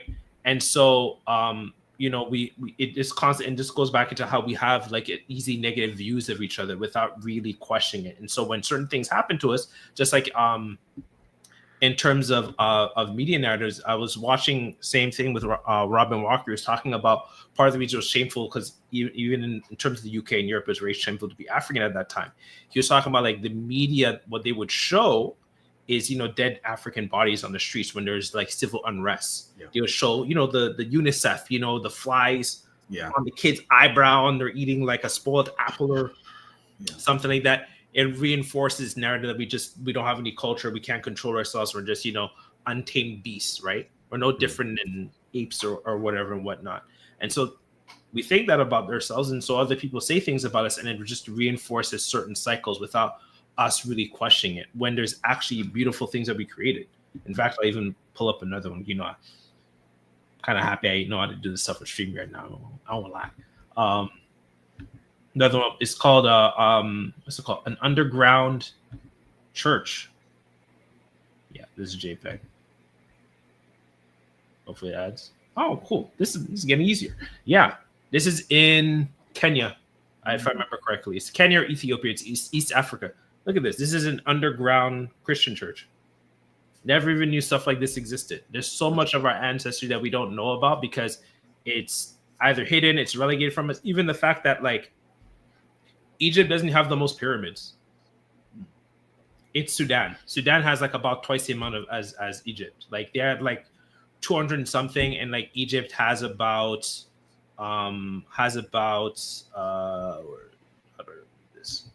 Yeah, Egypt has about 97 pyramids. Sudan has like about 200 and something, 220 something, and counting, mind you. To your point, most people don't even know how big Africa is.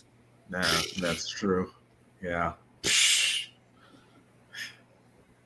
They think it's very small because of those maps that we used to look at when we were younger. That's bingo. I was literally having this conversation with a guy at the gym yesterday, And he was a guy my age, but he was a Filipino guy. And I told him, most people don't know how big Africa is. He's like, what are you talking about? And I showed him, and I Googled it for him. He's like, it blew his mind. Wow. There is a big media narrative to put down, our image, and it's been going on for centuries, right? And we don't really take it as seriously until you watch certain media, even in terms of just kind of adjacent thought, even the death of Bill Cosby's son, like they put that on national TV until people spoke out against it. Like they know what they're doing. What do you mean the death? Like when he passed from it was a carjacking situation where he was off. I'm trying to also be mindful of YouTube, and the news showed his body. Oh, okay. Yeah.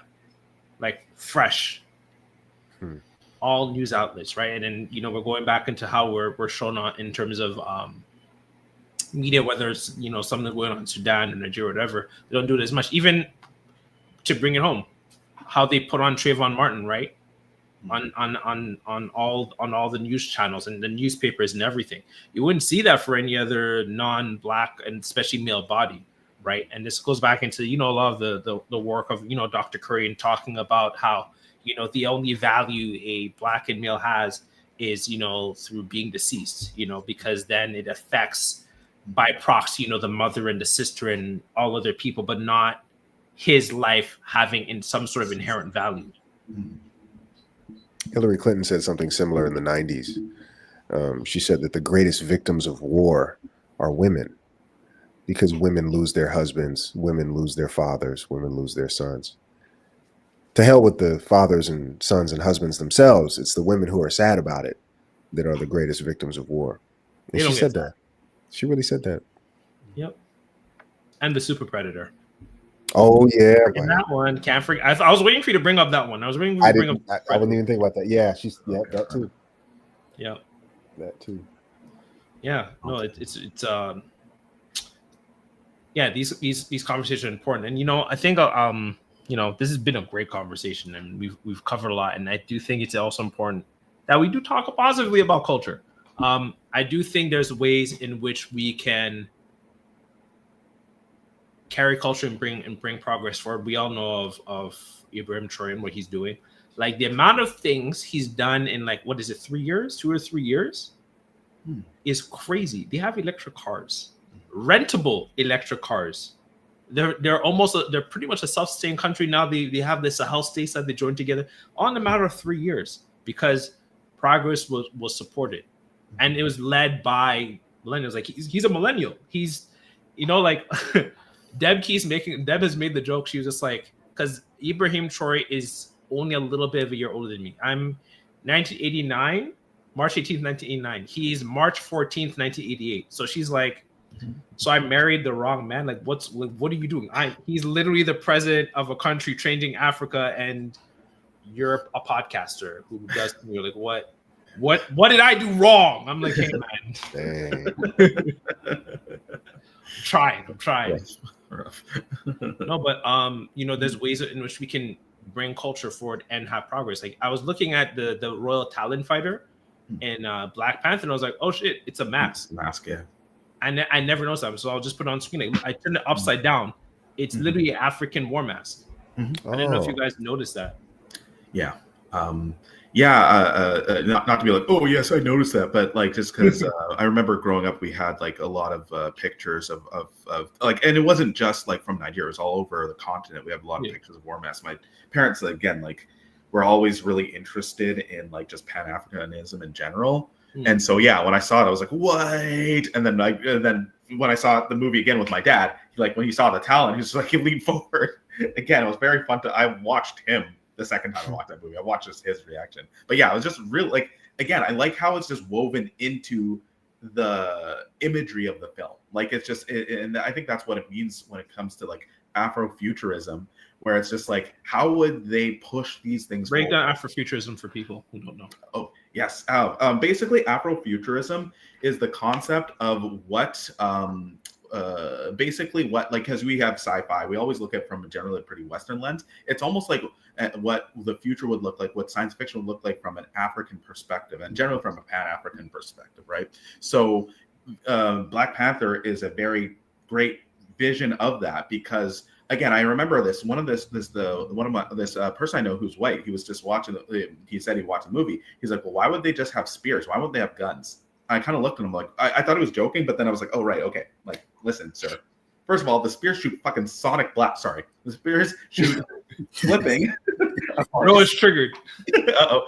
Sonic blasts. They don't need guns. Second of all, this is Afrofuturism. They're going from the idea of like, okay, well, how do we advance this current thing that we have and make it futuristic, right? Like, it's just like you're kind of missing the image. And that concept is all over the movie, and again, also in the comics too. Yeah. Sorry, no. I was just gonna ask, did you guys realize it was also a mask? Because I didn't realize. No, I don't know if I caught it or was pointed out to me, because I know I eventually seen something like one of those YouTube Easter bunnies or whatever, and he pointed out Yeah. Yeah, and Quaidro, you say you didn't know either, right? No, I didn't know, never noticed that. Yeah, I was just watching the movie and I'm like, wait a minute. I was like, hold on. And then I literally paused the movie. I have to pause when I take notes, whatever. And I found this image and then I flipped it and I was like, oh shit, I never noticed this. And that just goes to show how like we can, I would even say, technically subvert our culture in the name of progress, how we can just embed it. It doesn't have to be separate. And there's so much we can do with it, as opposed to feeling like we have to choose one or the other. Like, they're not riding rhinos to get to the US. They're taking an advanced fighter jet, but the fighter jet is modeled within what it looks like within our culture. And I realize it because same thing for you, same for me too, Nedu, is like my parents had a lot of masks and things like that. So that's the reason I was like, oh shit, I didn't even realize it. There's just so much that we can do with that. Yeah. I'm glad you brought up the rhinos. Do you remember a show called Dino Riders? Yes. Hold on. Yes, I do. I do. The name sounds familiar. Oh man. When they came through on the rhinos, Dino Riders. That's incredible. That's a great comp. I love that. It was just they were just missing guns on the rhinos. Yeah. This looks familiar. Oh my gosh. Like, so many of those cartoons feel like a fever dream, but they all existed. Every single one of them. There's literally a cartoon called Biker Mike and Mars. Like Biker Mike. Yeah, Street Shark. Cadillacs and Dinosaurs is an actual thing that exists. Like, just look it up. It's. I thought I dreamed watching it, but my older brother's like, no, that was real, and we looked up like, oh my. What was the show? Cadillacs and Dinosaurs. Like, that's literally what it was called. I know. I think everyone just threw out like whatever idea and just like, we'll see what happens. Street Sharks. Yeah, they have Ninja Turtles also with the Street Sharks. I remember Street Sharks for sure. I remember Street Sharks. Attack of the Killer Tomatoes. Oh yeah, what? yeah. I remember Attack that of the Killer. Wow, that's old school. I don't know that one. I keep in mind, I grew up in Quebec, so we didn't get like it's French. So like if it wasn't a French version, they're like you're just not gonna get it. What is it called? Attack of the Killer Tomatoes. That sounds ridiculous. I mean, I would say it was in the same vein as Little Shop of Horrors. Yeah. Speaking of, what? What did you say? Little Shop of Horrors. Horrors. Okay, I was just like, what? Yeah, enunciate. Enunciate on that one. I was like, they let us watch that kids. I was like, what? Horrors. No demonetization. Not today, right? If I didn't already mess it up, sorry. Yeah, sorry, you were saying, Pedro? I was just saying, speaking of French cartoons, do you remember is it either Muzzy or Mazzy?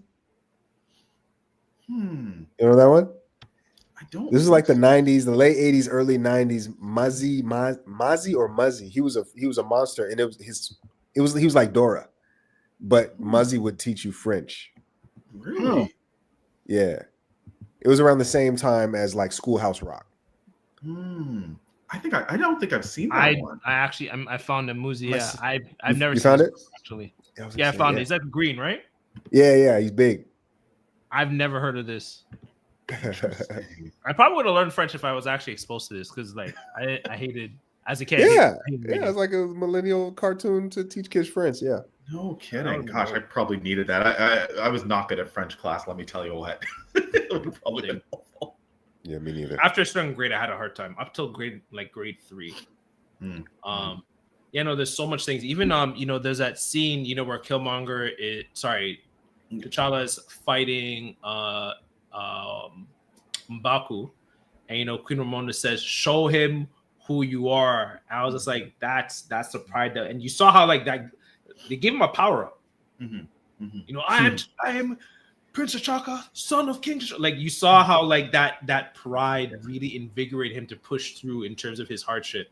And I do think that that's a value in that, right? Like we can marry our culture we can merge our culture with progress. We can have pride in our culture as well. That keeps us going, right? I take like one of the conversations I often have with my wife is that I take a lot of pride with my name. Like when I think it was my dad taught me the meaning of my name. The full thing is Ebere Chukwu.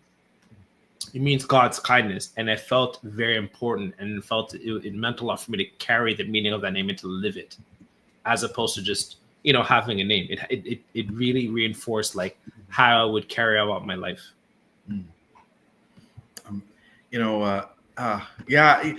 Sorry, just to go off that too. Like, I mean, we were talking about names earlier as well, right? Like my name,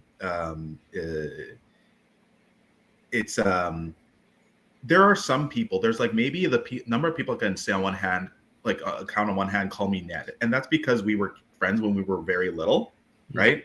And like literally no one else can call me that. Like, and just like, that's just like, we've been friends since like literally like grade, like age of 5 and up, right? So there's only like a few people that call me that, but everyone else, like, especially even after, that's like, I remember one time I was at like, a good friend of mine invited me to like this party, and like this is the last time I went to only white people. I remember that because it was like kind of harrowing. But like I said like my name is Nedu, and someone's like, "Can I just call you Do?" I'm like, "No, you can't." Like I just said it like that. I was like, "No, you can't." Like, "No, I'm just Nedu." Like, whoa, calm down. I'm like, "I'm sorry." Then I was just like, no. There's nothing to calm down. I'm asking you to call me by my name. Like my name's already an abbreviation. Like, Yeah, I was just like, Do? D after that? Like what? No. And again, like when I was younger, like again, like I got relentlessly, because I was the only black kid in my grade and been one of few in my school. And again, massive nerd. I was a massive weirdo. So it was just like relentless. And of course, my name was something that was always a bit of a challenge. Like people were just really awful about it. But like at some point, my parents were just like, your name means God's guides you. Like your name's like this is God's guides you, or like it's also can be taken as like God's power. Like so, it's like you should have pride. And like like exactly, like it's just like that's why at some point when I was younger, I'm like no, like this is my name. Like that's what you have to call me. And it's like, and I have my first name is actually like is an English name, right? And so it's just like that would be easier, right? That would be easier. But at some point, it's just like no, I get to dictate who I'm known as, and I really appreciate like that cultural context of what that means and why my parents gave me that name. And I think that's kind of one of the things. Like when you're talking about that scene where he's like, "Tell them who you are." That's kind of that similar well of pride when he's just like kind of just stands up and tells everyone exactly who he is and who his family is and what he's representing. And I think like again, like this is a bit of an aside, but recently I saw Neja 2, which is this Chinese animated film that's very much deep in Chinese culture. It's probably the highest grossing animated film in the world, even though it's not doing amazing in North America, but everywhere else is doing great.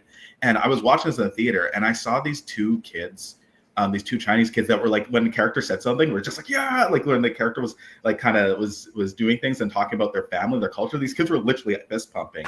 And I kind of remember that feeling as a young person, eventually kind of like embracing aspects of my culture, even though I don't speak the language, the things I'm still learning. But like when you embrace that feeling, that pride, that legacy, you feel like you're standing on the shoulders of giants, and it helps you move forward. So yeah, I love that scene too. Bro cooked. Now I have to take a nap. I'm like right there on that one. How about for you guys? What's the question? Oh, like so much for the question. Like, how do you guys connect with that scene of just like, Queen Ramonda saying, "Show him who you are," and just having that pride of that sense of knowing who your ancestry is and what, like, even like in the case of me and Ned, like what our name means and so on and so forth, and how that can keep you going. Like, as much as like, our culture has like issues, especially the way we're so concerned with, following everything to a T, there is value in that, right? There is ways we can merge that with in terms of how we're going forward, in terms of what we're doing. Yeah. I spend a lot of time thinking about that. Like the veneer of the self, this idea that it's a highly kind of like Western idea of individualism that I exist alone, and that my decisions, my thoughts, my physical appearance and presence in any given situation is entirely self-evidentiary, and that's just not the case. My eyes, my nose, like these are my mother's hands, right, that I inherit from her flesh. Like I didn't get here on my own, and if I'm smart or if I'm culturally attuned, like all of that stuff had to be fed into me from somewhere else.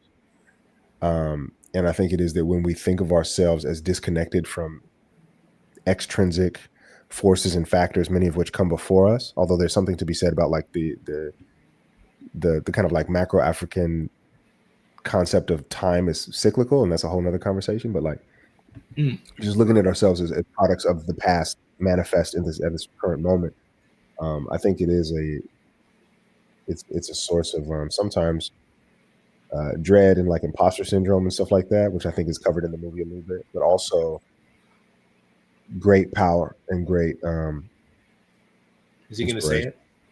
Is he gonna, oh, no, you're going to say responsibility. You thought I was going to say responsibility? I was like, he's going to say it? He's going to say it? Take it full circle back to Spider-Man. But yeah, I could have said it. Yeah, actually. for sure.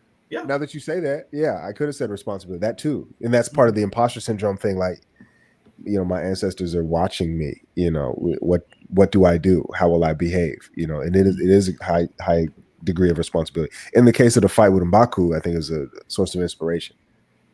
That if they could do it, if they were capable, that means that I am inherently capable. I'm no less than them.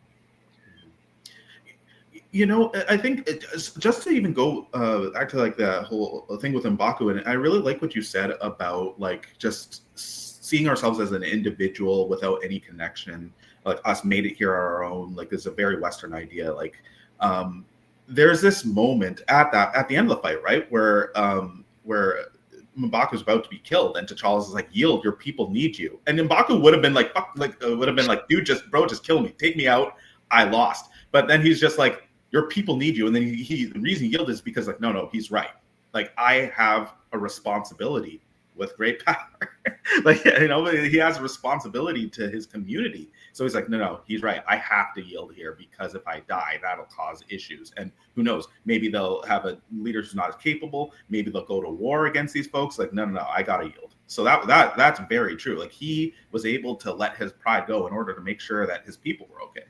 Yeah, and that's really poetic because it speaks to a certain level of sacrifice. One that I will, for the purposes of this conversation, I'll itemize it or label it as almost exclusively masculine. This idea that we're not just talking about sacrificing one's life in pursuit of one's goals, but sometimes like sacrificing one's own sense of ego, dignity, whatever, embarrassment. And although like on its face, it could be seen if M'Baku did die, if he chose to not submit and die, whatever, we could say like, oh, he's courageous for that. He had a lot of heart. Yeah, okay, sure. But effectually, from a utilitarian perspective, his tribe falls into turmoil, and there are all these longitudinal consequences associated with bro not wanting to submit because he had one certain type of strength, that he was fixated on. And that's another type of sacrifice that I think a lot of men make that we're not credited for. Yeah, and sorry, I just want to add, and it kind of goes back into the passing of Kevin Samuels. There's this thing of like, I can't say whether it's true or not. I'm not so much of a tinfoilist, but like, whether he was off by the powers that be, or not, I do think there's a point of like John Henryism. So for those who don't know, John Henryism is black men propensity to die from overworking themselves. And I do think there's a conversation that needs to be had in terms of how he like was trying to manage everything on his own, and that put him at a greater risk for health issues, right?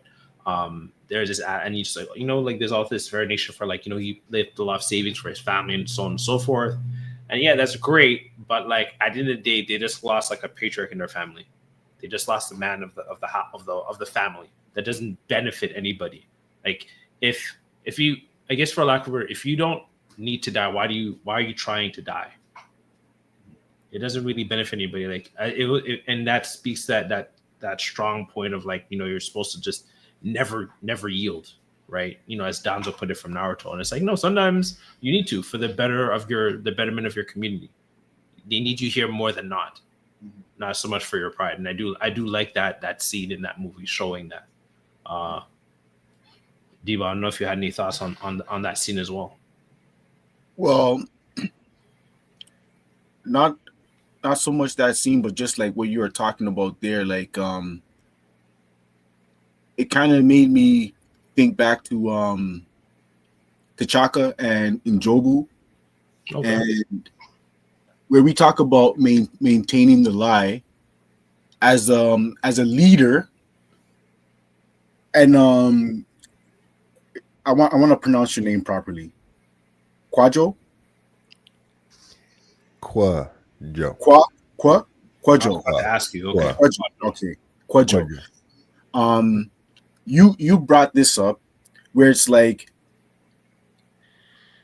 as the person who's seen as a leader, you're gonna have to. Sorry, let me get back to. You talked about maintaining the lie. Sometimes the lie is done for good reasons. Like you don't want to necessarily put burdens on other people, or you don't want to ruin the image of somebody. Now, nobody spoke ill of Njobu, and that's because the lie was maintained. He was not seen as the betrayer of Wakanda. He was just probably a war dog that died in the service of Wakanda.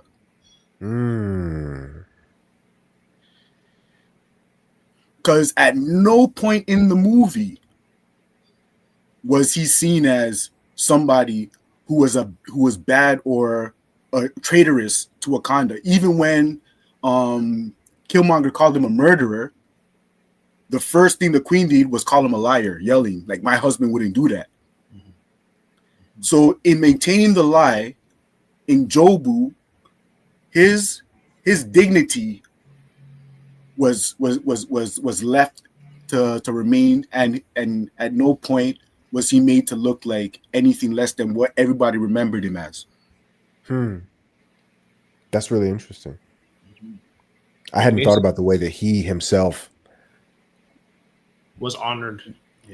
Posthumously was the beneficiary of well, there's several lies involved, right, in the whole telling of the story and what happened, but just the omission that, hey, he sold this white man our stuff and endangered all of us. That part of his identity is not discussed.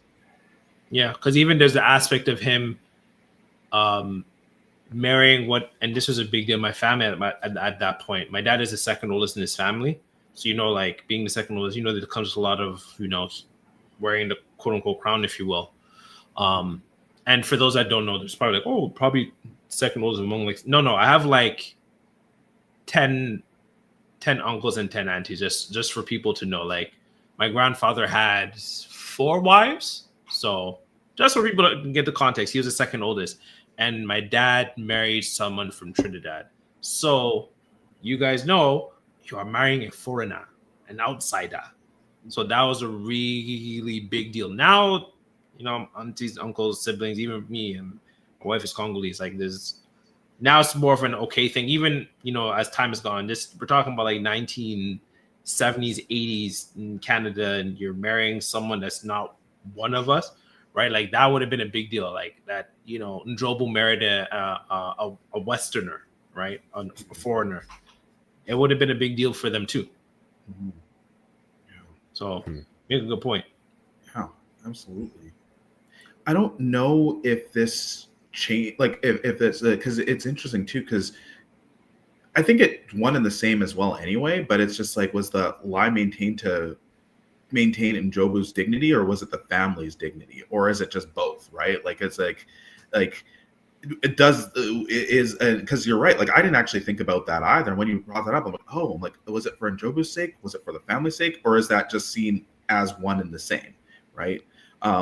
Is it's like the whole thing where it's just like, oh, this sibling is bringing shame to the family, and we can't stand that this person is doing this. Like again, I'm sure you've seen this. I see there's a lot of folks I've worked with too, where they're the strange person in the family, and the family's upset at them because of the shame. Right? They're the black sheep, and there's so much shame, and the family's more angry because everyone's seeing how different you are, and that's a problem, as opposed to like like that you're bringing shame on the whole family. I wonder if that would be the case with Njobu's position. I mean, regardless, again, I think the result is there too, because I think, obviously, I think it's easy to say T'Chaka probably didn't want to kill his brother, right? I don't think that's what he wanted to do. And so I think it's just like you get two birds. You get to maintain his dignity, and you get to remember, everyone gets to remember your brother the way you wish he was. And then your family's legacy is also secure. And, so it's just like that lies, just like you said, several lies upon lies are just doing all kinds of heavy lifting in this situation. Yeah. I think I think both can be one and the same, maintaining his face along with that of the Golden Tribe. T'Challa's part of the Golden Tribe, for those that don't know. There's a Jabari tribe, there's a I forgot the Border tribe. They're part of the Golden Tribe, just so for people to know. That's some great points. I think it's been a great episode. I don't want to make the episode too long. It's been fantastic conversation. My throat's actually getting dry, funny enough, just like as we were talking about that. Mm-hmm. That's my wife's cup. I stole it. I was wondering what the D stand for on the cup. Yeah, no, it's she actually complains. I'm like, you're not using it, so I'm going to use it. So now there's a D somewhere in Ibarachuku. I don't know if you guys have any, closing thoughts on this. I think this has been a great conversation. I think there's work for us to do and to keep doing. I think our culture are the way it manifests in different ways, whether it's in the Caribbean, whether it's in part of the Americas, even Europe, Africa. There's great things about us, and we're seeing it. I think Ibrahim, what he's doing in Burkina Faso, and how it's spreading to the rest of the world, shows how we can do both. It is possible. I don't know if anyone else has any thoughts. I'll wrap up my thoughts with who I felt the MVPs of the movie were. Oh, okay. MVP number 1, Nakia, and MVP number 2, M'Baku. Because Nakia, she found she stole the last heart-shaped herb and held it off for what they were going to do. And this leads to why M'Baku's part MVP. Yeah. They were going to give it to him. He could have took it himself. But the first thing he did was like, come with me. And he took them to T'Challa that he found and said, okay, give it to him. He's the one that needs to get it. And then after initially refusing to not help take part in the Civil War, he's the one that came and saved the day, basically. Yeah. So those two MVPs for me.